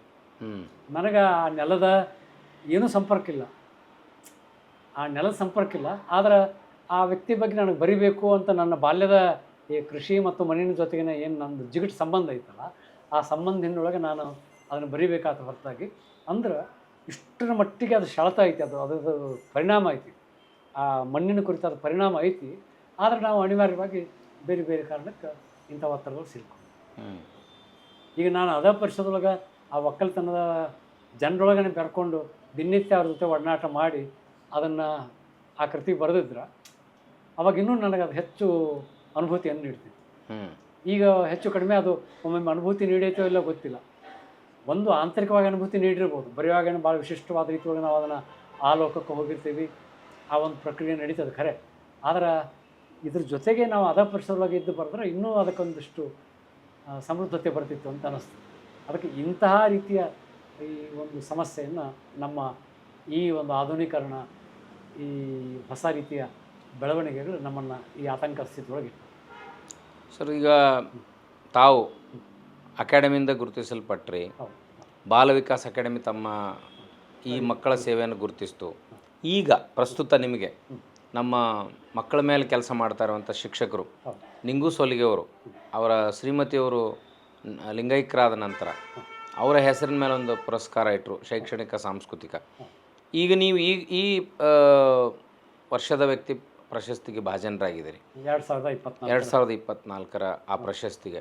ಇಲ್ಲಿ ಒಂದು ಕೋಆರ್ಡಿನೇಷನ್ ಇದೆ. ಈ ಪ್ರಶಸ್ತಿ ಇದು ನಿಮ್ಮ ಮೌಲ್ಯವನ್ನು ಯಾಕೆ ಹೆಚ್ಚು ಮಾಡ್ತದಂದರೆ, ನಿಂಗು ಸೋಲಿಗೆ ಆಗಲಿ, ಅವರ ಶ್ರೀಮತಿಯವರಾದ ಕಲಾ ಸೋಲಿಗೆ ಅವರಾಗಲಿ ಆ ಶೈಕ್ಷಣಿಕ ಪರಿಸರದಲ್ಲಿ ಮಕ್ಕಳ ವಿಜ್ಞಾನದಲ್ಲಿ ಕೆಲಸ ಮಾಡ್ತಾಯಿದ್ರು. ಸೊ ಆ ಭಾವತೀವ್ರತೆ ಅವ್ರಿಗೆ ಅರ್ಥ ಆಗ್ತದೆ ಅಂತ ನಾನು ಭಾವಿಸ್ತೀನಿ. ಈ ಸಂದರ್ಭದಲ್ಲಿ ನಿಮ್ಗೆ ಏನು ಅನ್ನಿಸ್ತದೆ ಸರ್? ಇಲ್ಲ, ಅವರು ನಿಂಗು ಸೋಲಿಗೆ ಅವ್ರ ಮನೆಯವರು, ಅದರ ಜೊತೆಗೆ ಅವರಿಬ್ಬರು ಮಕ್ಕಳು, ಇವ್ರಿಗೆ ಸಂಪೂರ್ಣವಾಗಿ ಈ ದೇಸಿ ಪರಿಕಲ್ಪನೆ ಮತ್ತು ಈ ಶೈಕ್ಷಣಿಕ ಈ ಮಕ್ಕಳ ಕುರಿತಾದ ಆಲೋಚನೆ ಬಗ್ಗೆ ಭಾಳ ಅದ್ಭುತವಾದಂಥ ಕಲ್ಪನೆಗಳಿವೆ. ಜೊತೆಗೆ ಅದರ ಆ ಕುರಿತಾಗ ಅವರು ಕ್ರಿಯಾಶೀಲರಾಗಿ ಕೆಲಸ ಮಾಡ್ತಾಯಿದ್ರು. ಅದಕ್ಕೆ ಅಂಥವರಿಂದ ಅಂಥ ಸಂಸ್ಥೆ ಗುರುತಿಸೋದ್ರಿಂದ ಅದು ಭಾಳಷ್ಟು ಮೌಲಿಕ ಅಂತ ಅನ್ನಿಸ್ತು. ಆ ಹಿನ್ನೆಲೆಯೊಳಗೆ ಅವರು ಈ ಗುರುತಿಸ್ತಾರೆ. ಈ ಗುರುತಿಸಿದ್ದು ಈ ಪ್ರಶಸ್ತಿ ಸಿಗೋದು ಒಂದು ಹಂತ ಆದ್ರೆ, ಅವ್ರ ಶಾಲೆಯೊಳಗಿನ ಮಕ್ಕಳಿಗೇ ನಾನು ಒಂದು ದಿವಸ ಹೋಗಿ ಅವ್ರ ಜೊತೆ ಒಡನಾಡಿದ್ರೆ ಆ ಒಂದು ಅನುಭೂತಿ, ಅವ್ರ ಮಕ್ಕಳಿಗೆ ಕೊಟ್ಟ ಪ್ರಶಸ್ತಿ, ಅದು ಒಂದು ರೀತಿ ದೊಡ್ಡ ಪ್ರಶಸ್ತಿನೇ. ಆ ಪ್ರಶಸ್ತಿಗೆ ಈ ಪ್ರಶಸ್ತಿಗೆ ಏನೂ ತೂಕ ಕಡಿಮೆ ಇಲ್ಲ ಅಂತ ಅನ್ಸೋಷ್ಟ್ರ ಮಟ್ಟಿಗೆ ಇವ್ರಿಗೆ ಇಲ್ಲಿ ಒಂದು ಯಾವುದೋ ಸರ್ಕಾರದ್ದು ಮತ್ತೊಂದು ಏನು ಸಹಜವಾಗಿ ಯಾವುದ್ಯಾವುದೋ ಶೈಕ್ಷಣಿಕ ಅರ್ಹತೆ ಮೇಲೆ ಕೊಡುವಂಥ ಪ್ರಶಸ್ತಿಗಳಿಗಿಂತ ಈ ರೀತಿ ಗುರುತಿಸಿಕೊಡುವಂಥ ಪ್ರಶಸ್ತಿಗೆ ಹೆಚ್ಚಿನ ಮೌಲ್ಯ ಐತೆ ಅಂತ ಅನ್ನಿಸ್ತು. ನೀವು ಸರ್, ಇದ್ರ ಜೊತೆಗೆ ನಾವು ಗ್ರಾಮ್ಯ ಪರಿಸರ ದೇಸಿ ಸ್ವಭಾವದಲ್ಲಿ ಬಂದವ್ರು, ನೀವು ಈ ಮಾಡರ್ನ್ ಟೆಕ್ನಾಲಜಿನೂ ನೀವು ಬಳಸ್ಕೊಂಡ್ರಿ, ಫೇಸ್ಬುಕ್ಕು, ವಾಟ್ಸಪ್ಪು, ಅಲ್ಲಿ ನೀವು ನಿಮ್ಮ ಕವಿತೆಗಳನ್ನು ಹಾಕ್ಲಿಕ್ಕೆ ಶುರು ಮಾಡಿದ್ರಿ. ಇದು ತಲುಪಲಿಕ್ಕೆ ಒಂದು ಸೂಕ್ತ ಮಾರ್ಗ ಅಂತೀರಿ ನೀವು ಹಿಂಗೆ ಅಪ್ಡೇಟ್ ಆಗಿದ್ದು? ಆಗೈತೆ ರೀ. ನಾನು ಬ್ಲಾಗ್ ಮಾಡೀನಿ, ಆಮೇಲೆ ಯೂಟ್ಯೂಬ್ನೊಳಗೆ ಬೇಕಾದಷ್ಟು ಹಾಡುಗಳನ್ನ ಹಾಕಿದ್ದೀನಿ. ಅದರ ಜೊತೆಗೆ ನಿರಂತರವಾಗಿ ಫೇಸ್ಬುಕ್ನೊಳಗೆ, ವಾಟ್ಸಪ್ನೊಳಗೆ ಸಂಪರ್ಕ ಇಟ್ಕೊಂಡೀನಿ. ಆಮೇಲೆ ಈ ಬುಕ್ಸ್ಗಳನ್ನು ಮಾಡೀನಿ. ಹೀಗಾಗಿ ಈ ಮಾಧ್ಯಮನ ಬಳಸ್ಕೊಳ್ಳೋದೇನು ಕಡಿಮೆ ಮಾಡಿಲ್ಲ ನಾನು. ಅದೊಂದು ರೀತಿ ಸರಿಯಾದ ಕ್ರಮ ಅಲ್ಲ ಸರ್? ಅದು ಹೌದು. ಈಗ ನಾನು ಮೊಬೈಲ್ ಬಳಸೋದ್ರ ಬಗ್ಗೆ ಭಾಳ ಮಂದಿ ತಕರಾರು ಇರ್ತಿದ್ದಾಗ ಮೊಬೈಲ್ನೊಳಗೆ ಇನ್ಬಿಲ್ಟ್ ಡಿಕ್ಷನರಿ ಐತೆ ಅನ್ನೋದನ್ನು ಮಕ್ಕಳಿಗೆ ತಿಳಿಸ್ಕೊಡ್ರಿ, ಸುಲಭವಾಗಿ ಅವರು ಆ ಕಡೆಗೆ ಆಕರ್ಷಿತರಾಗ್ತಾರೆ. ತಮ್ಮ ಶಬ್ದ ಬಂದರೆ ಹುಡುಕಾಡ್ತಾರೆ.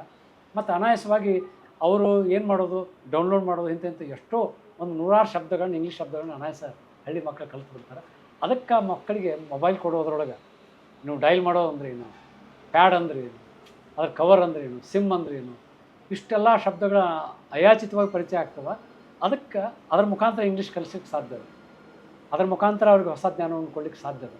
ಅದಕ್ಕೆ ಅದನ್ನು ಆ ರೀತಿಯಾಗಿ ಬಳಸ್ಕೋಬೇಕು ಅಂತ ಅದಕ್ಕೆ ನಾನು ಆಧುನಿಕ ಮಾಧ್ಯಮಗಳನ್ನು ಆ ರೀತಿಯೊಳಗೆ ಬಳಸ್ಕೊಳ್ಳೋಕೆ ಪ್ರಯತ್ನ ಮಾಡಿದ್ದೀನಿ. ಈಗ ಅದನ್ನು ಬಿಡ್ಸಕ್ಕಂತೂ ಆಗಂಗಿಲ್ಲ. ಇಲ್ಲ ಇಲ್ಲ ಅದ್ರ ಸದ್ಬಳಕೆ ಬಗ್ಗೆ ಹೇಳಬೇಕು ಹೊರತಾಗಿ. ಹೌದು ಹೌದು ಹೌದು. ಪಾಸಿಟಿವಿಟಿ ಇನ್ ನೆಗೆಟಿವ್ ಥಿಂಗ್ಸ್. ನನಗೆ ಪೂರ್ಣಚಂದ್ರ ತೇಜಸ್ವಿ ಅವರು ಯಾವುದು ಈ ಏನು ಕರ್ಣಗಳ ಬಗ್ಗೆ, ಜಾಗತೀಕರಣ, ಉದಾರೀಕರಣ ಮತ್ತು ಖಾಸಗೀಕರಣದ ಬಗ್ಗೆ ಬಂದಾಗ ಅದನ್ನು ನಿರಾಕರಣೆ ಪ್ರಶ್ನೆ ಇಲ್ಲ ಅಂತ ಹೇಳಿದರು. ನಿರಾಕರಣೆ ಪ್ರಶ್ನೆ ಇಲ್ಲ, ಅದು ಬಂದುಬಿಟ್ಟದ. ಅದರೊಳಗೆ ಇಡೀ ಜಗತ್ತಿನೊಳಗೆ ನಮ್ಮ ಸ್ಥಳೀಯ ಭೂಗೋಳವನ್ನು ನಾವು ಹೇಗೆ ಗುರುತಿಸಬೇಕು, ನಮ್ಮ ಸ್ಥಳೀಯತೆಯ ಮೌಲ್ಯವನ್ನು ಹೇಗೆ ಉಳಿಸಬೇಕು, ಅದರ ಕುರಿತಾಗಿ ನಾವು ಪ್ರಯತ್ನ ಮಾಡಬೇಕು ಹೊರತಾಗಿ ಅದನ್ನು ಹೋಗ್ಲಾಡ್ಸಕ್ಕೆ ಸಾಧ್ಯ. ಅದು ಹೋಗಂಗಿಲ್ಲ. ನೀವು ವಿರೋಧ ಮಾಡಿದ್ರೇನು ಹೋಗಂಗಿಲ್ಲಲ್ಲ ಸರ್, ಒಪ್ಪಂದ ಆಗಿಬಿಟ್ಟಿದೆ. ಹೌದು, ಅದು ನಮ್ಮನ್ನು ಆಕ್ರಮಣ ಮಾಡಿದೆ. ಈ ನಮ್ಮ ಎಡಪಂಥೀಯರು ಅದನ್ನು ತೀವ್ರವಾಗಿ ಖಂಡಿಸಿದ್ರಿಂದ ಅದೇನು ದೇಶ ಬಿಟ್ಟು ಹೋಗಲಿಲ್ಲ, ಆ ಪಿಡುಗು ನಮ್ಮ ಜೊತೆ ಉಳಿತು. ಆದ್ರೆ ನೀವು ತೇಜಸ್ವರಿ ಈ ಮಾತನ್ನ ಹೇಳಿದ್ದಾರೆ ಅಂತ ಹೇಳೋದು ಬಹಳ ಅದ್ಭುತವಾದ ಪರಿಕಲ್ಪನೆ. ಇಲ್ಲ, ಅವರು ಹಂಗೆ ಬದುಕಿದ್ರು. ತೇಜಸ್ವರು ಕಂಪ್ಯೂಟರ್ನ ಅದ್ಭುತವಾಗಿ ಬಳಸ್ಕೊಂಡ್ರು, ಆಧುನಿಕ ತಂತ್ರಜ್ಞಾನ ಬಳಸ್ಕೊಂಡ್ರು, ಕಂಪ್ಯೂಟರ್ನೊಳಗೆ ಚಿತ್ರಕಲೆಯನ್ನು ಮಾಡಿದ್ರು ಅವರು. ಯಾರು ಮಾಡೋಂಥ ಪ್ರಯೋಗಗಳನ್ನು ಮಾಡಿದರು. ತೇಜಸ್ವರ ವ್ಯಕ್ತಿತ್ವನು ಭಾಳ, ಪೂರ್ಣಚಂದ್ರ ತೇಜಸ್ವರ ವ್ಯಕ್ತಿತ್ವ ಅದ್ಭುತ ಅಲ್ಲ ಸರ್? ಯಾಕೆ ನೀವು ಕುವೆಂಪು ಅವರ ಕೇಂದ್ರ ಜೋಗಿಯಿಂದ ಪ್ರಾರಂಭ ಮಾಡಿ ನೀವು ಸಡನ್ಲಿ ತೇಜಸ್ವರಿಗೆ ಬಂದ್ರಿ.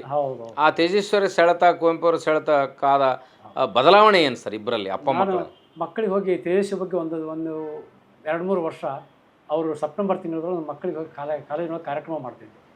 ಏನು ಹೇಳ್ತಿದ್ದೆ ಅಂದ್ರೆ, ಇವ್ರು ಯಾರು ತೇಜಸ್ವಿ ಅಂತ ಕೇಳಿದ್ರೆ ಅವ್ರು ಕುವೆಂಪು ಮಗ ಅಂತ ಹೇಳ್ತಿದ್ರು ಅವರು ವಿದ್ಯಾರ್ಥಿಗಳೆಲ್ಲ. ಕುವೆಂಪು ಮಗ ಅಲ್ಲ ಅವರು, ಪೂರ್ಣಚಂದ್ರ ತೇಜಸ್ವಿ ಅವರ ತಂದೆ ಕುವೆಂಪು. ಅಂದರೆ ಇವರಿಂದ ಅವ್ರನ್ನ ಗುರುತಿಸ್ಬೇಕು ಹೊರತಾಗಿ ಅವರು ದೊಡ್ಡವ್ರ ಮಕ್ಕಳದು ಒಂಥರ ದುರಂತ ಅಲ್ಲ ಸರ್ ಇದು? ಹೌದು. ಅದನ್ನು ಆಲದ ಮರದ ಆ ನೆರಳನ್ನು ದಾಟಿ ಇವರೇನು ಹೊಸ ದಿಕ್ಕು ಬೆಳೆದ್ರಲ್ಲ, ಮೈಸೂರು ಬಿಟ್ಟು ಬಂದದ್ದ ಕುವೆಂಪು ಇದು ತೇಜಸ್ವಿ ಬೆಳವಣಿಗೆ ದೊಡ್ಡ ಕಾರಣ. ಬಟ್ ಅದು ಆ ಪಾಪ ಇತ್ತಲ್ಲ ಅವ್ರಿಗೆ, ಆ ಶಾಪ ಪಾಪ ಇತ್ತು. ಕುವೆಂಪು ಮಗ ಅದಕ್ಕೆ ರೆಕಗ್ನೈಸ್ ಆದ್ರು ಅಂತ ಇತ್ತು. ಬಟ್ ಅದರಿಂದ ಹೆಂಗೆ ವಿಮುಖರಾದ್ರು ತೇಜಸ್ವಿ ಅವರು? ಭಾಳ ಅದ್ಭುತ ರೀ. ಅವರು ಅದನ್ನು ಮನಸ್ಸಿಗೆ ಹಚ್ಕೊಳ್ಳಿಲ್ಲ, ಅದರ ತಮ್ಮ ಕಾರ್ಯವನ್ನು ಏಕಾಗ್ರವಾಗಿ ವಿಧಿ ಅತ್ಯಂತ ಏಕಾಂತ ಸ್ಥಿತಿಯೊಳಗೆ ಮಾಡಿದರು. ಮತ್ತು ಅಷ್ಟೇ ಅದ್ಭುತವಾದಂಥ ಏನು ಜೀವನ ಪ್ರೀತಿ ಮನುಷ್ಯ, ಜೀವನ ಪ್ರೀತಿ ಮನುಷ್ಯನ ಮತ್ತೊಬ್ಬರನ್ನು ಬೇರೆ ಕಾಣಲಿಕ್ಕೆ ಸಾಧ್ಯನೇ ಇಲ್ಲ. ಆ ಬದುಕು ಬರಹ ಭಾಳ ಸಿಮಿಲರ್ ಆಗಿತ್ತಲ್ಲ ಸರ್? ಭಾಳ ಸಿಮಿಲರ್. ಅಪ್ಪನ ಸ್ಥಾನಮಾನದ ಆಮಿಕೆ ಏನು ತೇಜಸ್ವಿ ಇಟ್ಕೊಳ್ಳಿಲ್ಲ. ನಾನು ಸ್ವತಃ ಅವರಿದ್ದಾಗಲೂ ಹೋಗಿ ಬಂದೀನಿ, ಅವರ ಪುಸ್ತಕದ ಜೊತೆಗೆ ಒಡನಾಟ ಇತ್ತು. ನೀವು ಅವ್ರನ್ನ ಭೇಟಿಯಾಗಿದ್ರಿ?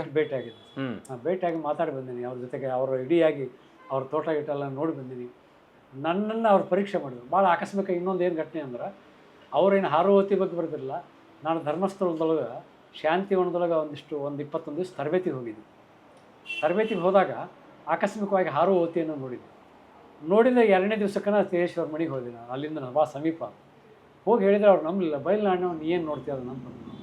ನಾ ಟಿಪ್ಪಣಿ ಮಾಡಿದ್ದು ಎಲ್ಲ ಅದೇನು ಹೋಗಿದ್ದು, ನಾನು ಕರ್ನಾಟಕ ಕಾಲೇಜಿನೊಳಗೆ ಪಕ್ಷಿ ವೀಕ್ಷಣೆ 15 ದಿವಸ ಇಲ್ಲಿ ಭಾಗವಹಿಸಿದ್ದೆ. ಹಿಂಗಾಗಿ ಪಕ್ಷಿ ಹಾರಾಡೋದನ್ನು ನೋಡೋದು ಹುಚ್ಚಿಡೋದ್ಬಿಟ್ಟಿತ್ತು ನನಗೆ. ಹೀಗಾಗಿ ಅದನ್ನು ಗಿಡದೊಳಗೆ ನೋಡಿದಾಗ ನನಗೆ ಈ ರೀತಿ 2 ಏಕಕಾಲಕ್ಕೆ ಇವನ್ನು ನೋಡಿದೆ, ಹಾರುವತಿ ನೋಡಿದೆ ನಾನು ಅಂತ ಹೇಳಿದ ಮೇಲೆ 1 ತಾಸು ಹೇಳಿದ ಮೇಲೆ ಅವ್ರು ಒಪ್ಪಿಕೊಂಡ್ರು. ಅಲ್ಲಿ ಮಟ್ಟ ಒಪ್ಪಿಕೊಳ್ಳಿಲ್ಲ ಅವರು.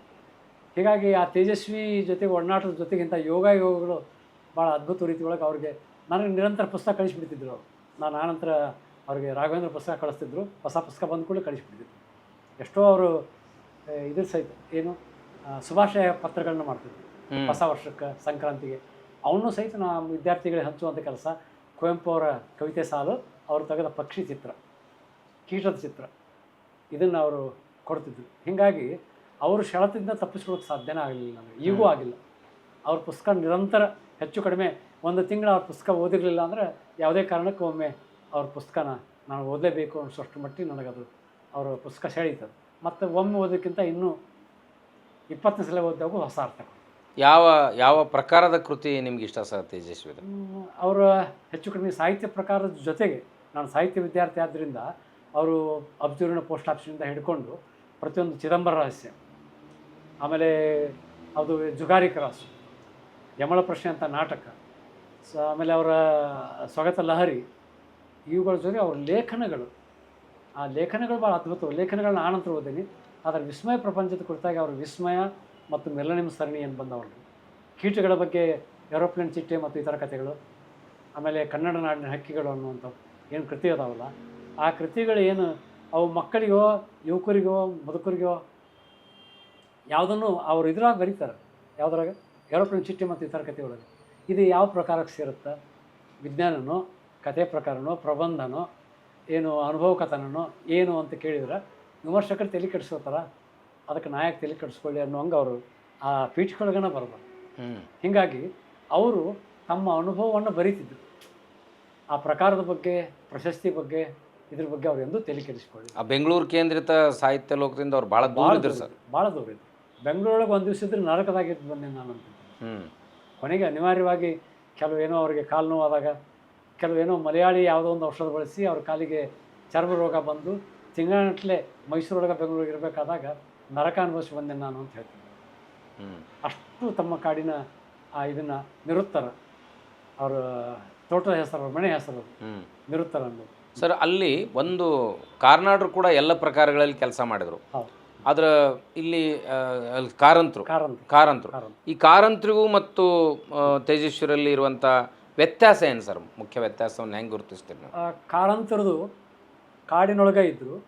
ಅವರು ಓದಿನ ನಂತರ ಆ ಅನುಭವವನ್ನು ಹಂಚಿಕೊಂಡ್ರು.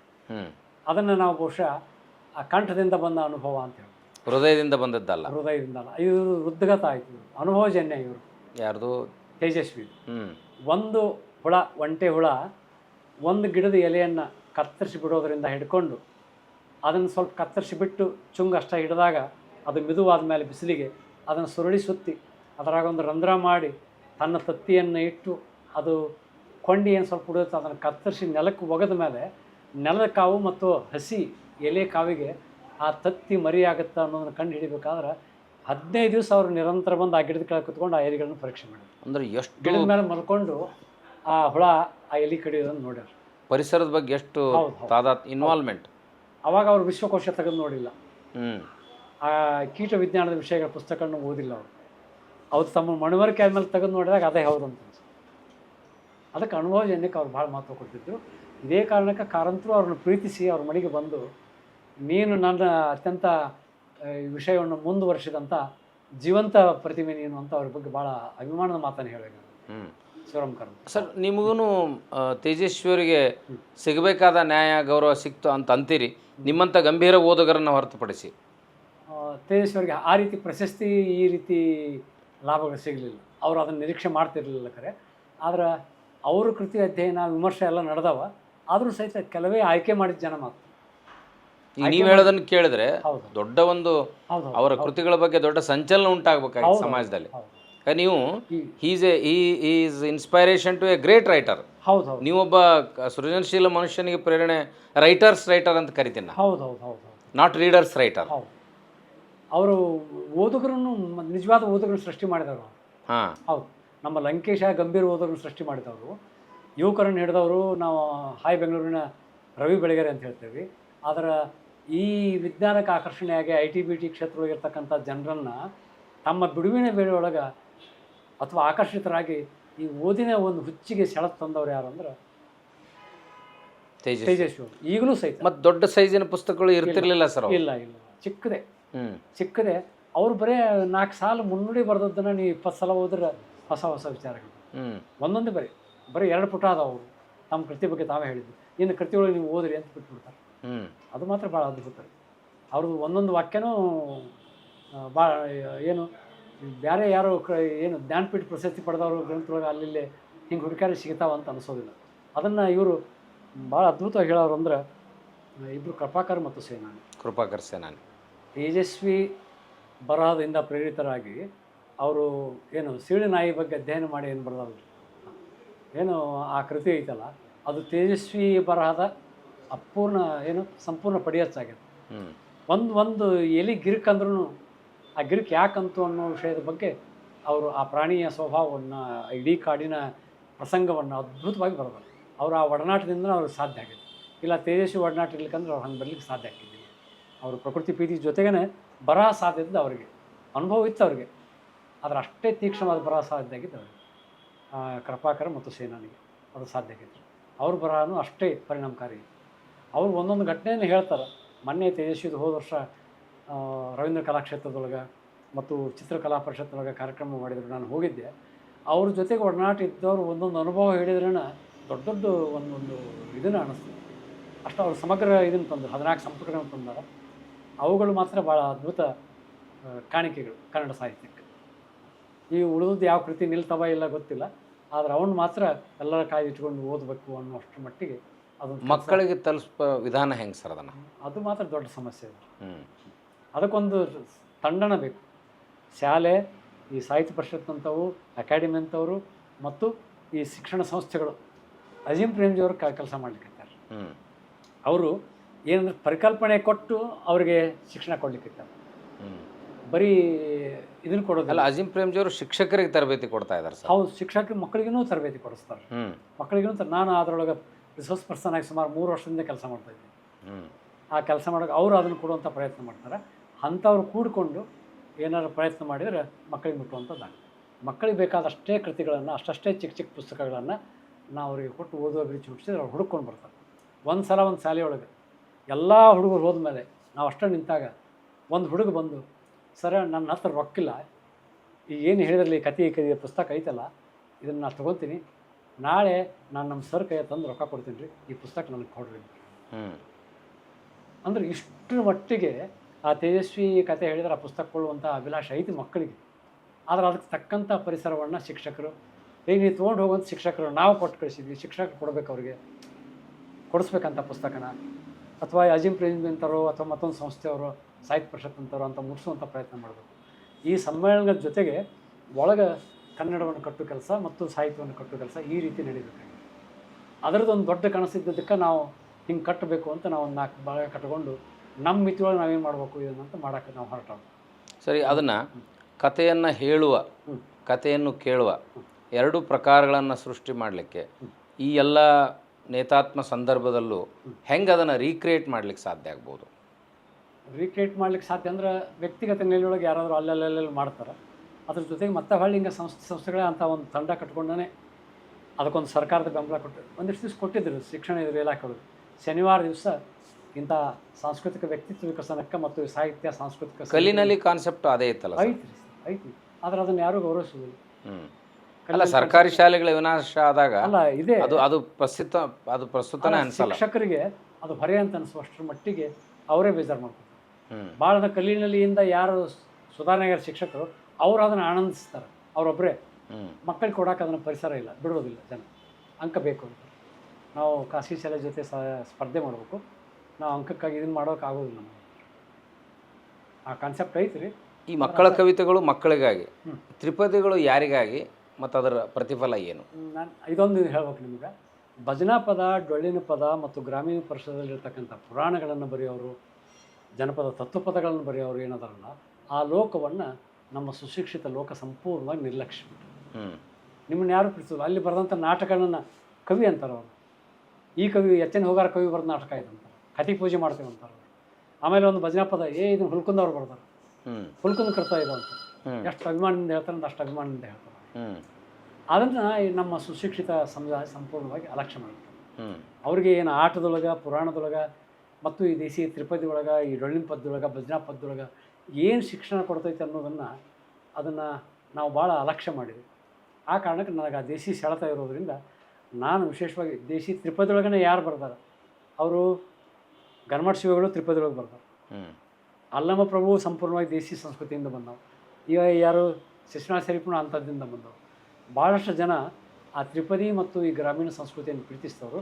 ಅದಕ್ಕೆ ಆ ಜನರಿಗೆ ಅದು ಹಿಡಿಸ್ತವೆ, ಆ ಒಂದು ಲಾವಣಿ ಪದಕ್ಕೆ ಹಿಡಿಸ್ತವೆ. ಆ ಕಾರಣಕ್ಕೆ ಅದನ್ನು ಆ ಜನರಿಗೆ ಮುಟ್ಟಿಸ್ಬೇಕು, ನಾವು ಅವರೊಳಗೆ ಒಂದಾಗಬೇಕು. ಅದು ಯಾರಿಗೆ? ಗ್ರಾಮೀಣ ಜನರು. ಹಾಂ, ಹೌದು. ಅದನ್ನು ಓದಿಸೋದು ಅವ್ರು ಗ್ರಹಿಸೋದು ಹೆಂಗೆ ಸರ್? ಶಿಕ್ಷಣನೇ ಇರಂಗಿಲ್ಲಲ್ಲ ಅವ್ರಿಗೆ? ಕೇಳ್ತಾರೆ ಸರ್, ಕೇಳ್ತಾರೆ. ಹೌದು. ಬರೀ ಹಾಡು ಹೇಳಿದ್ರೆ ಅಥವಾ ಅದನ್ನು ವಾಚನ ಮಾಡಿದ್ರೆ ಅದ್ಭುತವಾಗಿ ಕೇಳ್ತಾರೆ. ಅದಕ್ಕೂ ದೊಡ್ಡ ಒಳ್ಳೆ ಪ್ರತಿಕ್ರಿಯೆ ಸಿಕ್ಕದು. ಈ ಪೊಲೀಸ್ ಪಾಟೀಲ್ ಲಾವಣಿ ಪದಗಳಿಗೆ ಏನು ಅದ್ಭುತ ಪ್ರತಿಕ್ರಿಯೆ ಸಿಗ್ತದಲ್ಲ, ಹಂಗೆ ಈ ರೀತಿ. ಮತ್ತು ಎಂತೆಂಥ ಕಲಾವಿದರು ಅಂತಾರೆ, ಏನು ಅಕ್ಷರ ಕಲಿತಿಲ್ಲ, ಎಂಥದ್ದು ಅದ್ಭುತ ಕವಿತೆ ಬರೀತಾರೆ, ಭಜನಾ ಪದ ಬರೀತಾರೆ. ನನಗೆ ಆ ಭಜನಾ ಪದ ಮತ್ತು ಈ ಡೊಳ್ಳಿನ ಪದ, ತತ್ವ ಪದಗಳ ಹುಚ್ಚಿದೆ. ಕಡ್ಕೋಳ ಮಾಡುವಾಳಪ್ಪ, ಈ ಇವರೇನು ನಮ್ಮ ಶಿಶುನಾಳ ಶರೀಫರು, ಈ ನಿಜವನ ಶಿವಯೋಗಿ, ಮುಪ್ಪಿನ ಷಡಕ್ಷರಿ, ನಮ್ಮ ಸತ್ಪುರುಷನ ಶಿವಯೋಗಿಗಳು, ಬಾಲ್ಯಲ ಮಾನ್ ಸ್ವಾಮಿಗಳು ಏನು ರಚನೆ ಮಾಡ್ಯಾರಲ್ಲ, ಇವ್ರ ನಂತರ ಇನ್ನೊಂದು ಪರಂಪರೆ ಜೀವಂತ ಇಟ್ಟಂಥ ಪರಂಪರೆ ಐತಿ, ಅದ್ಭುತ ಪರಂಪರೆ ಐತಿ. ತೆರೆ ಮರೆ ರೋಗನಾದರು ಪ್ರತಿ ನೀವು ಒಂದು 10 ಹಳ್ಳಿಯಾಗ ಒಬ್ಬ ಕಲಾವಿದ ಅದನ್ನು ತತ್ವಪದ ಬರೆಯವ.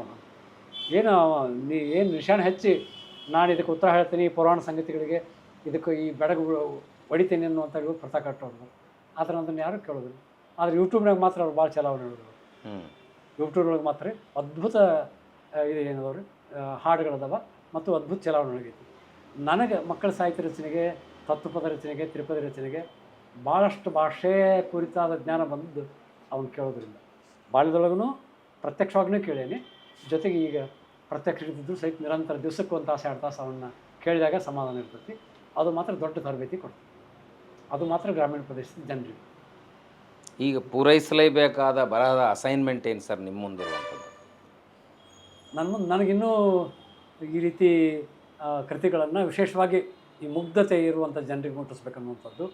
ಆಮೇಲೆ ಕೃಷಿ ಇವತ್ತೇನಾಗ್ಯದ, ಗೊಬ್ಬರ ಇಂಡಿವಿಜುವೀಕರಣದ ವಿಷಯ ತಂದ್ರೆ ಅಲ್ಲ, ನಮ್ಮೂರಾಗ ಕೃಷಿ ಮಾಡೋರು, ನಮ್ಮ ಕಾಲಕ್ಕಿದ್ದ ಕೃಷಿ ಮಾಡೋರಿಗೆ ಈಗಿನ ಮಕ್ಕಳಿಗೆ ಭಾಳ ವ್ಯತ್ಯಾಸ ಇದೆ. ಈಗಿನ ಯುವಕರಿಗೆ ಅವರು ಟ್ರ್ಯಾಕ್ಟರ್ ತೊಗೊಂಡು ಹೋಗ್ತಾರೆ, ಅದಕ್ಕೆ ಸೆಟ್ ಮಾಡ್ತಾರೆ, ಬಿತ್ತಾರೆ, ಬರ್ತಾರೆ, ಬೆಳೆ ತೊಗೋತಾರೆ, ಸರಿ ದುಡಿತಾರೆ, ಅದ್ಭುತ ದುಡಿತಾರೆ, ಗೌರವ ಸೋರಿಸ್ತಾರೆ, ಅದಕ್ಕೆ ತಕ್ಕಂಗೆ ಗಳಿಸ್ತಾರೆ.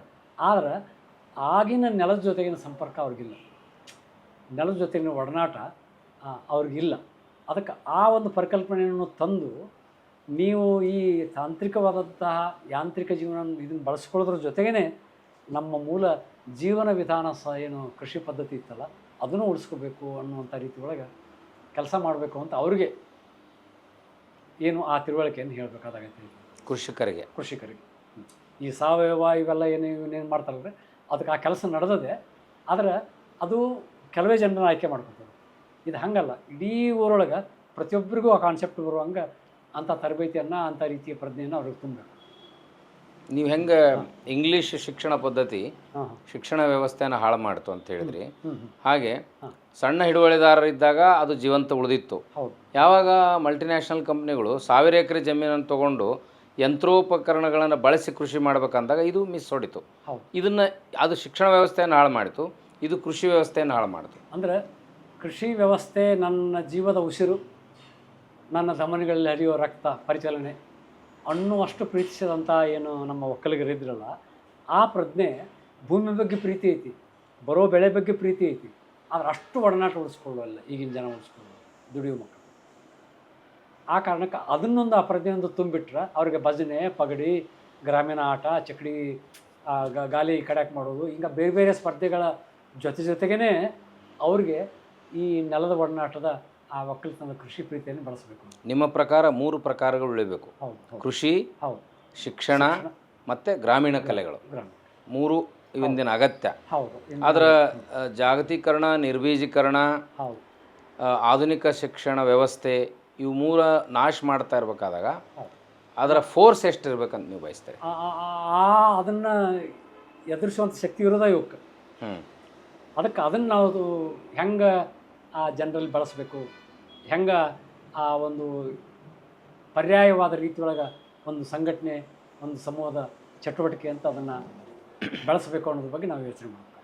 ಆಧುನಿಕ ತಂತ್ರಜ್ಞಾನವನ್ನು ಹೆಂಗೆ ಬಳಸಬಹುದು ಅಂತೀರಿ? ಎಲೆಕ್ಟ್ರಾನಿಕ್ ಮೀಡಿಯಾ, ಯೂಟ್ಯೂಬ್ ಇರ್ಬೋದು, ಸೋಷಿಯಲ್ ಮೀಡಿಯಾ, ಹೆಂಗೆ ಅದನ್ನು ಬಳಸ್ಕೋಬೋದು? ಯಾವ ರೀತಿ ಅದನ್ನು ಪ್ರೇರಣೆ ನಾವು ಪಡೋದು? ಉದಾಹರಣೆಗೆ ಮುಡುಬಿ ಅದನ್ನು ಅವ್ರದ್ದು ಅಜ್ಜಿಯ ಹಾಡುಗಳನ್ನು ಜಾರಿ ತಂದಾಗ ಅದು ಒಂಥರ ವೈರಲ್ ಆಗಿತ್ತು ಕೆಲ ಕಾಲ. ಇದನ್ನು ಈ 3 ವ್ಯವಸ್ಥೆಯನ್ನು ವೈರಲ್ ಮಾಡಲಿಕ್ಕೆ ಏನು ಪ್ರಯೋಗಗಳನ್ನ ಮಾಡ್ಬೋದು? ಸೋಷಿಯಲ್ ಮೀಡಿಯಾ ಬಳಸಿಕೊಂಡು ನಾವು ಗ್ರಾಮೀಣ ಚಟುವಟಿಕೆಯನ್ನು ಏನದಾವಲ್ಲ ರೀ ಅವನ್ನ ನಾವೀಗೇನು ಸಂಘ ಸಂಸ್ಥೆಗಳು, ದೊಡ್ಡ ದೊಡ್ಡ ಇವೇನು ಸರ್ಕಾರದ ಅಥವಾ ಅನುದಾನ ಪಡೆಯುವಂಥ ಸಂಸ್ಥೆಗಳು, ಆ ಗ್ರಾಮೀಣ ಸಂಸ್ಕೃತಿ ಇಲಾಖೆ ಗ್ರಾಮೀಣ ಚಟುವಟಿಕೆಗಳನ್ನು ಪ್ರೋತ್ಸಾಹಿಸುವಂಥ, ಮಕ್ಕಳ ಚಟುವಟಿಕೆ ಮತ್ತು ಗ್ರಾಮೀಣ ಚಟುವಟಿಕೆ ಮತ್ತು ಗ್ರಾಮೀಣ ಕ್ರೀಡೆಗಳನ್ನು ಪ್ರೋತ್ಸಾಹಿಸುವಂಥ ರೀತಿ ಒಳಗೆ ಅವ್ರಿಗೆ ಆತ್ಮವಿಶ್ವಾಸ ಇದು ಮೌಲಿಕ ಅನ್ನೋದನ್ನು ಕೊಟ್ಟರೆ ಅದೊಂದು ಪರಂಪರೆಯಾಗಿ ಉಳಿದು, ಆ ಪರಂಪರೆಯಾಗಿ ಉಳಿತಂದ್ರೆ ಅದು ಶಕ್ತಿ ಬಂದ್ಬಿಡ್ತದೆ. ಇಲ್ಲ ಅಂದರೆ ಶಕ್ತಿ ಬರೋದು ಇಲ್ಲ. ಅದು ಜರ್ನಿ ರಿವರ್ಸ್ ಪ್ರೊಸೆಸ್ ಭಾಳ ಗ್ಯಾಪ್ ಆಗಿದೆ ಅಲ್ಲ ಸರ್? ಹೌದೌದು, ಅಂತರ ಹೆಚ್ಚಾಗೈತಿ. ಯಾಕಂದ್ರೆ ಹಳ್ಳಿ ಮಕ್ಕಳು ಪಟ್ಟಣಕ್ಕೆ ಓದಕ್ಕೆ ಬರ್ತಾರೆ, ಹಳ್ಳಿಯಲ್ಲಿ ಸರ್ಕಾರಿ ಶಾಲೆಗಳು ಬಂದ್ ಆಗತ್ತಾವು, ಕನ್ನಡ ಮಾಧ್ಯಮ ಶಾಲೆಗಳು ಬೇಡ ಅನ್ನುವಂಥ ಧೋರಣೆ ಸರ್ಕಾರದ್ದಿದೆ. ಇಷ್ಟೆಲ್ಲದರ ಮಧ್ಯದೊಳಗೂ ಭಜನಾ ಪದ್ಯ ಕಲೀಲಿಕ್ಕೆ ತಿಂಗಳ 4 ವರ್ಷ ಅಷ್ಟರಟ್ಲೆ ಒಬ್ಬ ಶಿಷ್ಯ ಗುರುನ ಹತ್ರ ಹೋಗಿರ್ತಾನೆ. ಅದು ಹಿಂದೂಸ್ತಾನಿಯಲ್ಲೂ ಪರಂಪರೆ ಇದೆ ಅಲ್ಲ, ಈಗನೂ ಐತಿ. ಇದು ಹಿಂದೂಸ್ತಾನಿಯಲ್ಲೂ ಐತಿ, ಈಗನೂ ಗ್ರಾಮೀಣ ಪ್ರದೇಶದೊಳಗೆ ಐತೆ. ಅದನ್ನು ಉಳಿಸ್ಕೊಂಡವ್ರು ಅಂದರೆ ಇನ್ನೂ ಆ ಶಳತ್ ಐತಿ. ಮತ್ತು ಕರಡಿ ಮೊದಲು ಕಲ್ಸಕ್ಕೆ ಇಷ್ಟು ರೊಕ್ಕ ಕೊಡಿ ಚಿಕ್ಕ ಮಕ್ಕಳಿಗೆ ಕರಡಿ ಮೊದಲು ಕಲಿಸಲಿಕ್ಕೆ 3 ತಿಂಗಳು 4 ತಿಂಗಳು ತಂದು ಇಟ್ಕೊಂಡು ಕಳಿಸ್ತಾರೆ. ಈ ಶಿಕ್ಷಣ ಕಲಿಯೋ ಮಕ್ಕಳಿಗೇನೂ ಕೊಡುವಂಥ ರೀತಿ ಐತಿ. ಆ ಶಳತ ಹೋಗಿಲ್ಲ, ಆದರೆ ಅದನ್ನು ಇನ್ನಷ್ಟು ಆಕರ್ಷಕ ಮಾಡೋದು, ಆದರೆ ಅದಕ್ಕೆ ಬೆಲೆ ಐತಿ ಅಂತ ಗೊತ್ತು ಮಾಡೋದು, ಅದು ಮೌಲಿಕ ಅಂತ ಅನಿಸ್ಬೇಕು. ಅದಕ್ಕೆ ಈ ಮೀಡಿಯಾಗಳನ್ನು ಬಳಸ್ಬೇಕು. ಈಗ ಮತ್ತು ಯೂಟ್ಯೂಬ್ನೊಳಗೆ ಹೆಚ್ಚಾಗಿದ್ದಕ್ಕೆ ನೀವು ವಿದ್ಯಾಶ್ರೀ ಮಸೀಮ್ನಾಳ್ ಅಂತ ಒಬ್ಬರು ಮಸೀಮ್ನಾಳದವರು ದೀಪದ ಹಾಡೋರು, ನಿಮ್ಗೆ ಅವ್ರ ಡೇಟ್ ಸಿಗೋದಿಲ್ಲ, ಅವ್ರ ಡೇಟಾ ಸಿಗೋದಿಲ್ಲ. ಅಷ್ಟರ ಮಟ್ಟಿಗೆ ಅವ್ರು ದಿನನಿತ್ಯ ಹಾಡ್ತಾರೆ, ಅಷ್ಟು ಜನಪ್ರಿಯರಾಗಿ. ಕೆಲವೊಮ್ಮೆ ಡೊಳ್ಳಿನ ಪದ ಅವರಿಗೆ ಅದು ಒಂದು ಆಚರಣೆಯೂ ಹೌದು ರೀ, ವಿಧಿವತ್ತಾದ ಆಚರಣೆಯೂ ಹೌದು. ಆ ಬೀರಪ್ಪನ ಜಾತ್ರೆ ಒಳಗೆ ಅದನ್ನು ಮಾಡಬೇಕು ಅನ್ನೋದು, ಜೊತೆಗೆ ಈ ಕಲೆ ಬೆಳೆಸುವಂಥ ತಂತ್ರ ಎಲ್ಲ ಇಂಗ್ಲೀಷ್ ವರ್ಗದೊಳಗೆ ಅಲ್ಲಿ ಅರಕೇರಿ ಕಡೆ, ಅಲ್ಲಿ ಬೇರೆ ಬೇರೆ ಈ ಬಾಗೇವಾಡಿ ತಾಲೂಕು, ಇಂಡಿ ತಾಲೂಕಿನೊಳಗೆ ಪ್ರತಿ ಹಳ್ಳಿಯವರು ಸಾಲಟಿಗೆವರೆಗೂ ಒಂದು 4 ಜನ ಕಲಾವಿದರು ಸಿಗ್ತಾರೆ. ಎಂತೆಂಥ ಸಾಹಿತ್ಯ ರಚನೆ ಮಾಡೋರು, ಅದ್ಭುತ ಹಾಡುಗಾರರು ಅದಾರ, ಸಾಹಿತ್ಯ ರಚನೆ ಮಾಡೋರು ಅದಾರ, ಏನೂ ಕಲಿಲಾರ್ದ ಬಡಿತಾನೆ, ಹಾಡೋ ಮಾಡ್ತಾನೆ. ಅದು ಇನ್ನೂ ಒಂದು ದೊಡ್ಡ ಶಳತ ಐತಿ ಅಲ್ಲಿ, ಅದನ್ನು ನಾವು ಗುರುತಿಸಿದ್ವಿ. ಮಾಧ್ಯಮಗಳ ಜವಾಬ್ದಾರಿ ಏನು ಸರ್? ಜವಾಬ್ದಾರಿ ಅದನ್ನು ಮಾಧ್ಯಮ ಅಂಥವ್ರ ಬಗ್ಗೆ ಬೆಲೆ ಕೊಟ್ಟು, ಅದು ಮೌಲಿಕ ಕಲೆ ಮತ್ತು ಅದು ನಮ್ಮ ಜೀವನವನ್ನು ಉಳಿಸೋ ವಿಧಾನ ಅಂಥೇಳಿ ಕೊಟ್ಟರೆ ಜಾತ್ರೆ ಮತ್ತು ನಮ್ಮ ಸಂಸ್ಕೃತಿ ಒಳಗಿನ ಒಂದು ಅವಿಭಾಜ್ಯ ಅಂಗ ಅನ್ನೋದು ಅದನ್ನು ಪ್ರಚುರಪಡಿಸಿದರೆ ನಿಶ್ಚಿತವಾಗಿ ನಾವು ಈ ಸವಾಲನ್ನು ಎದುರಿಸಲಿಕ್ಕೆ ಸಾಧ್ಯ ಆಗುತ್ತೆ. ಏನು ಈ ಆಧುನೀಕರಣದ ಶುಷ್ಕ ಈ ಜೀವನ ಸವಾಲನ್ನು ಈ ರೀತಿ ಭಾವನಾತ್ಮಕ ನೆಲೆಯ ದೇಶಿ ನೆಲೆಗಟ್ಟಿನ ಮಣ್ಣಿನ ಈ ಫಲವತ್ತತೆ ಆಧಾರದ ಮೇಲೆ ನಾವು ಅದನ್ನು ಕಟ್ಟಲಿಕ್ಕೆ ಸಾಧ್ಯ ಆಗುತ್ತೆ ಅಂತ ಅನಿಸ್ತದೆ. ಈ ಭಾವಕೋಶದ ಅಗಲುವಿಕೆ ಇದೆಯಲ್ಲ ಸರ್, ಅದನ್ನು ಕೂಡ ಭಾವಕೋಶ ಗಟ್ಟಿಯಾಗಿದ್ದವರಿಗೆ ಒಂದು ನಿರಾಶೆಯನ್ನು ಮೂಡಿಸುವಂಥ ವಾತಾವರಣ ಇದ್ದಾಗ ಆ ಡಿಪ್ರೆಷನ್ ಮಕ್ಕಳಿಂದ ವೃದ್ಧರಿಗೂ ಕ್ಯಾರಿ ಆಗಲಿಕ್ಕೆ ಅಪಾಯವನ್ನು ಹೆಂಗೆ ತಪ್ಪಿಸ್ಕೋಬೋದು ಸರ್? ಇಲ್ಲ, ಅದು ಕೆಲವು ಜನರಿಗೆ ಈಗ ಗ್ರಾಮೀಣ ಎರಡೂ ಅದಾರ. ಅದು ಈಗ ಒಕ್ಕಲ್ತನ ಮಾಡೋರು ಸಾಕಷ್ಟು ಗಳಿಸ್ತಾರೆ, ಎಲ್ಲ ಮಾಡ್ತಾರೆ. ಆದ್ರೆ ಮಗ ಇಂಜಿನಿಯರ್ ಆಗಲಿ ಆಗಲಿ ಒಕ್ಕಲ್ತನ ಮಾಡೋಕೆ ಹತ್ತೋದಿಲ್ಲ. ಮಗನ 4 ಮಕ್ಕಳಿದ್ರೆ 4 ನೌಕರಿ ಕಳಿಸ್ಬೇಕಂತಾರೆ ಅವರು. ವಿರೋಧಾಭಾಸ, ವಿಚಿತ್ರ. ಅಷ್ಟೇ ಪ್ರೀತಿಸ್ತಾರೆ ಅವರು, ಆ ಕೃಷಿಯನ್ನು ಪ್ರೀತಿಸ್ತಾರೆ. ಅವನಷ್ಟು ಕಷ್ಟಪಡೋದು ಬೇಡ ಅಂತ ಲಕ್ಷಗಟ್ಟಲೆ ಖರ್ಚು ಮಾಡಿ ಎತ್ತುಗಳು ಹೋರಿಗಳನ್ನು ತಂದಿರ್ತಾರೆ. ಅಲ್ಲ ತರ್ತಾನೆ ಸರ್, ಅವನಿಗೇನಂದ್ರೆ ನನ್ನ ಹಂಗೆ ನನ್ನ ಮಗ ಕಷ್ಟಪಡೋದು ಬೇಡ ಅಂತ ಆ ಧೋರಣೆ. ಅದು ವಿಶೇಷವಾಗಿ ನಮ್ಮ ತಂದೆಗೂ ಇತ್ತು. ಇಷ್ಟು ಮಣ್ಣೊಳಗೆ ಮಣ್ಣಾಗೆ ಬರೀ ಎತ್ತುಗಳ ಜೊತೆಗೇ ಇದ್ದು ಒಂದು ರೂಪಾಯಿ ಸಹಿತ ನಾಣ್ಯ ಗೊತ್ತಾಗ್ತಿದ್ದಿಲ್ಲ ಅವ್ರಿಗೆ. ಅಷ್ಟಿದ್ರು ಸಹಿತ ನನ್ನ ಮಕ್ಕಳು ನೌಕರಿ ಮಾಡಿ ಅವರು ಯಾರೋ ನೌಕರಿ ಮಾಡಿ ಯಾರೋ ಇಂಜಿನಿಯರ್ ಏನೋ ತಂದು ಮನೆ ಕಟ್ಟಿದ್ರೆ ನೋಡು ಅವ ಮನುಷ್ಯ ಆಗಿಬಿಟ್ಟವ. ಈ ಒಂದು ಭಾವನೆ ಇತ್ತು. ಯಾಕದು ಹಂಗಿತ್ತೋ ಗೊತ್ತಿಲ್ಲ. ಇಷ್ಟು ನೆಲ ಪ್ರೀತಿಸುವಂಥವ್ರು ಅವ್ರಿಗೆ ಅದು ಆ ವಿರೋಧಾಭಾಸದ ಒಂದು ಕೆಲವು ಸಂಗತಿಗಳದಾವೆ. ಇವಕ್ಕೆ ನಾವೇನು ಇಂಥ ಪ್ರಶ್ನೆಗಳಿಗೆ ಉತ್ತರ ಹುಡುಕೊಳ್ಳಿಕ್ಕೆ ಸಾಧ್ಯ ಇಲ್ಲ ಅನ್ನೋಷ್ಟು ಮಟ್ಟಿಗೆ ಮನಸ್ಸು ಭಾಳ ವಿಚಿತ್ರವಾಗಿ ವರ್ತಿಸುವಂಥ ಒಂದು ಲೋಕನೂ ಇದೆ. ಈ ಲೋಕದ ಸೃಷ್ಟಿಯ ವಿಪರ್ಯಾಸವು ಬದುಕು ಹಂಗೆ ಸರ್ಕಲ್ನಲ್ಲಿ ಆ ವರ್ತುಲದಲ್ಲಿ ಹೋಗ್ತಾನೆ ಇರ್ತದೆ ಸರ್. ಬದುಕು ಆ ರೀತಿ ವಿಸ್ಮಯಕಾರಕ ರೀತಿಯೊಳಗೆ, ವಿಚಿತ್ರ ರೀತಿಯೊಳಗೆ ಹೊಸ ಹೊಸ ತಿರುವು ತಗೊಂಡು ಅನಿರೀಕ್ಷಿತ ತಿರುವುಗಳನ್ನು ತೆಗೆದುಕೊಳ್ತಾ ಹೋಗುವಂಥದ್ದು ಐತೆ ಐತಿ. ಕೆಲವು ಕಾಲಕ್ಕೆ ಕೆಲವು ವಿಷಯಗಳು ಹೆಚ್ಚು ಪ್ರಚಾರಕ್ಕೆ ಬರ್ತಾವೆ. ಅದೇ ಒಂದು ಯುಗಧರ್ಮ ಅಂತ ನಾವು ಪರಿಗಣನೆ ಮಾಡ್ತೇವೆ. ಭಾವಕೋಶಕ್ಕೆ ಸಂಬಂಧಪಟ್ಟಂತೆ ಸರ್, ಪರಕಾಯ ಪ್ರವೇಶ ಒಬ್ಬ ಬರಹಗಾರನಿಗೂ ಇರಬೇಕು, ಒಬ್ಬ ಕಲಾವಿದನಿಗಿರಬೇಕು. ನಾವು ಮಾಡುವ ಪ್ರತಿಯೊಂದು ಕೆಲಸದಲ್ಲಿ ಆ ಧ್ಯಾನಸ್ಥ ಸ್ಥಿತಿ ಅಂದರೆ ಹೊರಗಿನ ಪ್ರಪಂಚವನ್ನು ಮರೆಯೋ ಹಂತ ಇದೆಯಲ್ಲ, ಅದನ್ನು ನೀವು ಒಬ್ಬ ಬರಹಗಾರರಾಗಿ ಯಾವ ರೀತಿ ಅನುಭವಿಸ್ತೀರಿ, ಯಾವ ರೀತಿ ಕಾಪಾಡ್ಕೊಳ್ತೀರಿ? ಈಗ ಒಂದು ಕೃತಿ ಪ್ರಕಟ ಆಗೈತಿ, ಅದು ಬಿಡುಗಡೆ ಆಗೈತಿ, ಅದು ಪ್ರಶಸ್ತಿ ಸಿಕ್ಕೈತಿ ಅಂದರೆ ಇವು ನಂತರದ ಪ್ರಕ್ರಿಯೆಗಳು. ಆದರೆ ಆ ಕೃತಿ ಬರೆಯುವಾಗ ಆ ಏಕಾಂತ ಸ್ಥಿತಿ ಒಳಗೆ ನಾವೇನು ಯಾರ ಬಗ್ಗೆ ಬರೀತಿರ್ತೀವಿ ಅವ್ರ ಜೊತೆಗೇ ನಾವು ಸಂಚಲನ ಮಾಡ್ತೀವಿ. ಅವರ ಮನಸ್ಸಿನ ಜೊತೆಗೇ, ಅವ್ರ ಭಾವಕೋಶದ ಜೊತೆಗೇ ವ್ಯವಹಾರ ಪರಕಾಯ ಪ್ರವೇಶ ಮಾಡಿನೇ ಏನು ಕೊಡಿಸ್ತೀವಿ. ಆವಾಗಿನ ಒಂದೇನು ಅನುಭೂತಿ ಐತಲ್ಲ, ರಸಾನುಭವ, ಆ ಅನುಭೂತಿ ಐತಲ್ಲ, ಅನುಭೂತಿ ಮತ್ತೊಮ್ಮೆ ಓದಿದಾಗ ನಾವು ಪ್ರಯತ್ನಪೂರ್ವಕವಾಗಿ ಅದಕ್ಕೆ ಮುಟ್ಟಾಕ ಪ್ರಯತ್ನ ಮಾಡ್ತೇವೆ ಹೊರತಾಗಿ ಆ ರಚನೆ ಮಾಡುವಾಗಿನ ಏನದೊಂದು ಅನುಭೂತಿ ಇರ್ತದಲ್ರಿ ಅದನ್ನು ಮತ್ತೆ ಮರಳಿ ಪಡಲಿಕ್ಕೆ ಆಗೋದು. ಅದರ ನಂತರದ್ದು ಮತ್ತು ಅದರ ನಂತರದವೇ ಇವು ಪರಿಣಾಮಗಳು. ಆದರೆ ಆ ಪರಿಣಾಮ ಮಾತ್ರ ಭಾಳ ಅದ್ಭುತವಾದ ಪರಿಣಾಮ. ನಮಗೆ ಆ ಪರಿಣಾಮ ಮುಖ್ಯನೋ ನಂತರದ ಪರಿಣಾಮ ಮುಖ್ಯನೋ? ಇಲ್ಲ, ಅದೇ ಪರಿಣಾಮ ಮುಖ್ಯ. ಅದು ನನ್ನ ವೈಯಕ್ತಿಕ ಅನುಭೂತಿ ಆಯಿತು. ವೈಯಕ್ತಿಕ ಅನುಭೂತಿ. ಅದನ್ನು ಕೋಡ್ಗಣ್ಣ ಕೋಳಿ ನುಂಗಿತ್ತ ಅಂತೇನು ಈ ಶರೀಫರು ಹೇಳ್ತಾರಲ್ಲ, ಅಲ್ಲಿ ತನ್ಮಯತೆ ಅನ್ನೋದನ್ನು ಹೇಳ್ತಾರೆ. ಅದನ್ನು ಯಾರೋ ಕನ್ನಡವನ್ನ ಇಂಗ್ಲೀಷ್ ನುಂಗಿತ್ತ ಅಂತ ಅನ್ನೋ ರೀತಿಯೊಳಗೆ ಅದನ್ನು ಅರ್ಥೈಸ್ತಾರೆ. ನುಂಗಿತ್ತು ಅನ್ನೋದು ಅರ್ಥ ಒಂದನ್ನೊಂದು ನುಂಗಿರೋದಲ್ಲದು, ಸಮರಸಗೊಂಡಂಥ ಪ್ರಕ್ರಿಯೆ. ಎತ್ತು ಜತ್ತಿಗೆ ನುಂಗಿ, ಜತ್ತಿಗೆ ಏನು ನೇಗಿಲ ಕುಳ ನುಂಗಿ, ಮೇಳಿ ಮೇಲೆ ಕೈ ಇಟ್ಟ ಅಣ್ಣನನ್ನು ಎತ್ತ ನುಂಗಿದ್ವ ತಂಗಿ ಅಂತ ಅನ್ನೋಂಥ ರೀತಿಯೊಳಗೆ ಬರುವಂಥದ್ದು ಇದ್ದಲ್ಲ, ಅವು ಮೂರು ಒಂದಕ್ಕೊಂದು ಸಂಯೋಜನೆಗೊಂಡಂಥ ಪ್ರಕ್ರಿಯೆ, ಸಮರಸಗೊಳ್ಳುವಂಥ ಪ್ರಕ್ರಿಯೆ.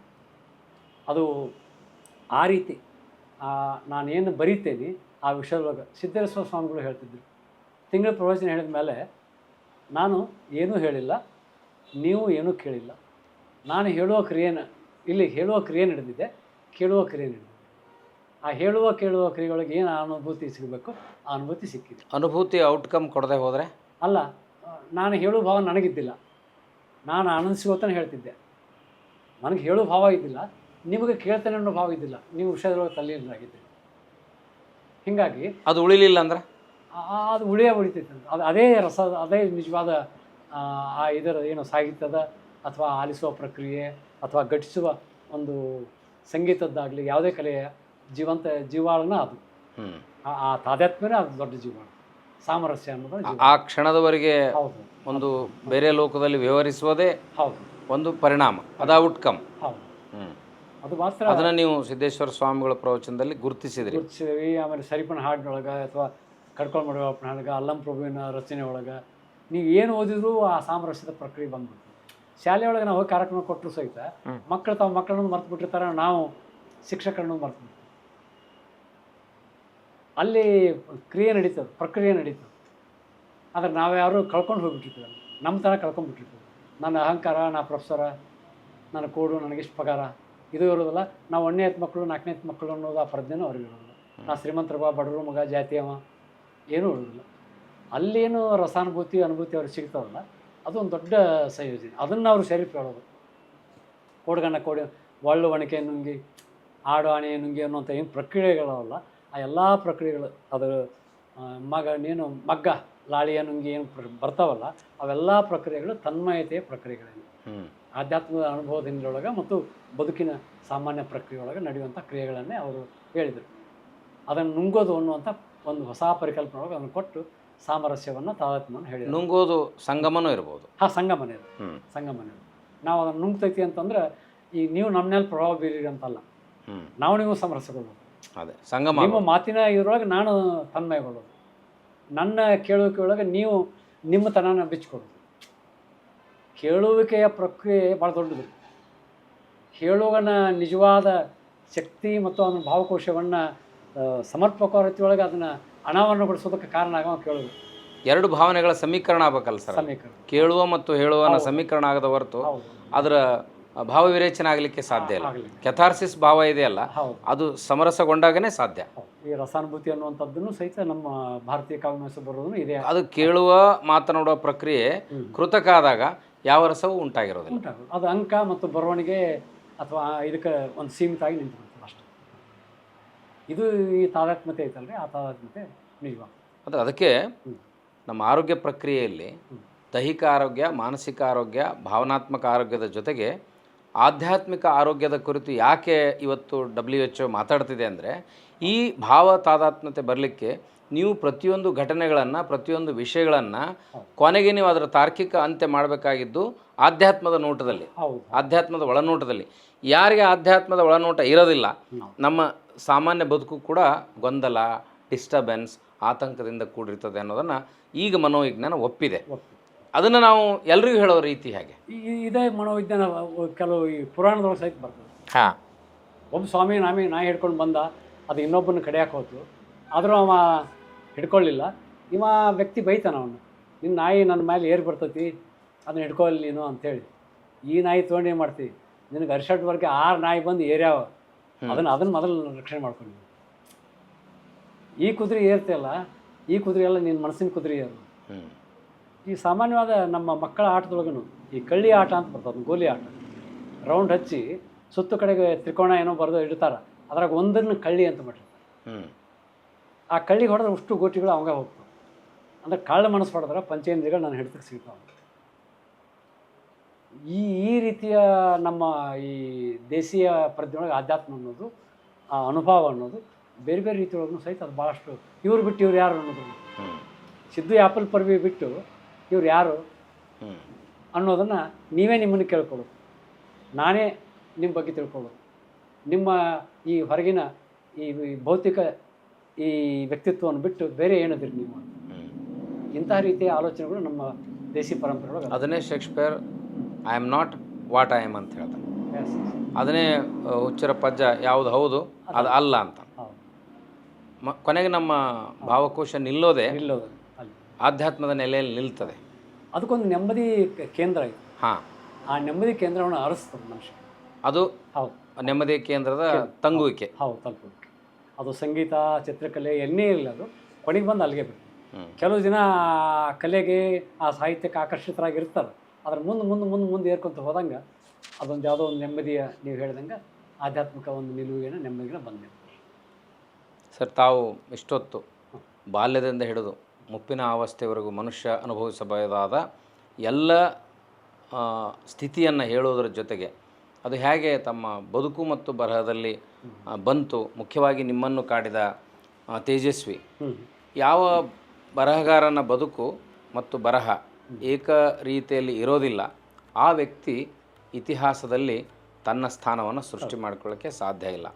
ಅದೇ ಮಾರ್ಗದಲ್ಲಿ ತಾವಿದ್ದೀರಿ ಅನ್ನುವಂಥ ಭರವಸೆ ನಿಮ್ಮೊಂದಿಗಿನ ಅನುಸಂಧಾನದಿಂದ ನಾನು ಅದನ್ನು ಅರ್ಥ ಮಾಡ್ಕೊಳ್ಳೋಕ್ಕೆ ಸಾಧ್ಯ ಆಯಿತು. ಇಂಥ ಅವಕಾಶಕ್ಕಾಗಿ ನಾನು ನಿಮಗೆ ಅನಂತ ಶರಣುಗಳನ್ನು ಸಲ್ಲಿಸ್ತೇನೆ. ತಮ್ಮ ದೈಹಿಕ ಬದುಕಿನ ಪಯಣ, ಸಾಹಿತ್ಯ ಕೃಷಿ ಮತ್ತು ಮನೋನೆಮ್ಮದಿ ಏಕಕಾಲಕ್ಕೆ ಲಭಿಸಲಿ ಅಂತ ಹಾರೈಸ್ತೇನೆ ಸರ್.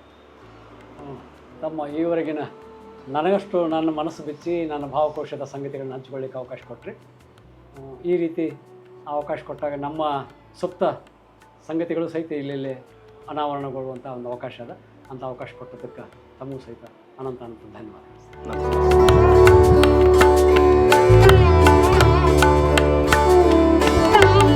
ಆತ್ಮೀಯರೇ, ಮಾತಿನ ಪಯಣ, ಮಾತಿನ ಮೆರವಣಿಗೆ, ಮನೋಸಂಘರ್ಷ, ಅನೇಕ ಕೃತಿಗಳನ್ನು, ಕೃಷಿಯನ್ನು ಹುಟ್ಟು ಹಾಕಲಿಕ್ಕೆ ಸಾಧ್ಯ ಆಗ್ತದೆ.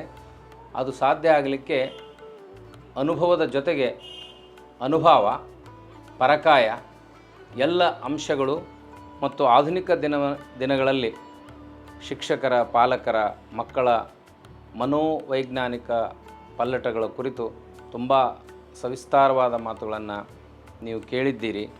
ಪ್ರೊಫೆಸರ್ ಚಂದ್ರಗೌಡ ಕುಲಕರ್ಣಿಯವರ ಬದುಕು, ಬರಹ ಹೇಗೆ ಇವತ್ತಿನ ಆಧುನಿಕ ಶಿಕ್ಷಕರಿಗೆ, ಮಕ್ಕಳಿಗೆ, ಪಾಲಕರಿಗೆ ದಾರಿದೀಪವಾಗಬಹುದು ಅನ್ನೋದನ್ನು ಈ ಮಾತುಗಳಲ್ಲಿ ಕೇಳಿದ್ದೀರಿ. ಮತ್ತೆ ಮತ್ತೆ ಇಂಥ ಮಾತುಗಳನ್ನು ಆಲಿಸುತ್ತಾ, ಮಾತನಾಡುತ್ತಾ ಸಾಗುತ್ತಲೇ ಇರೋಣ. ನಮಸ್ಕಾರ. ಶರಣು ಶರಣ.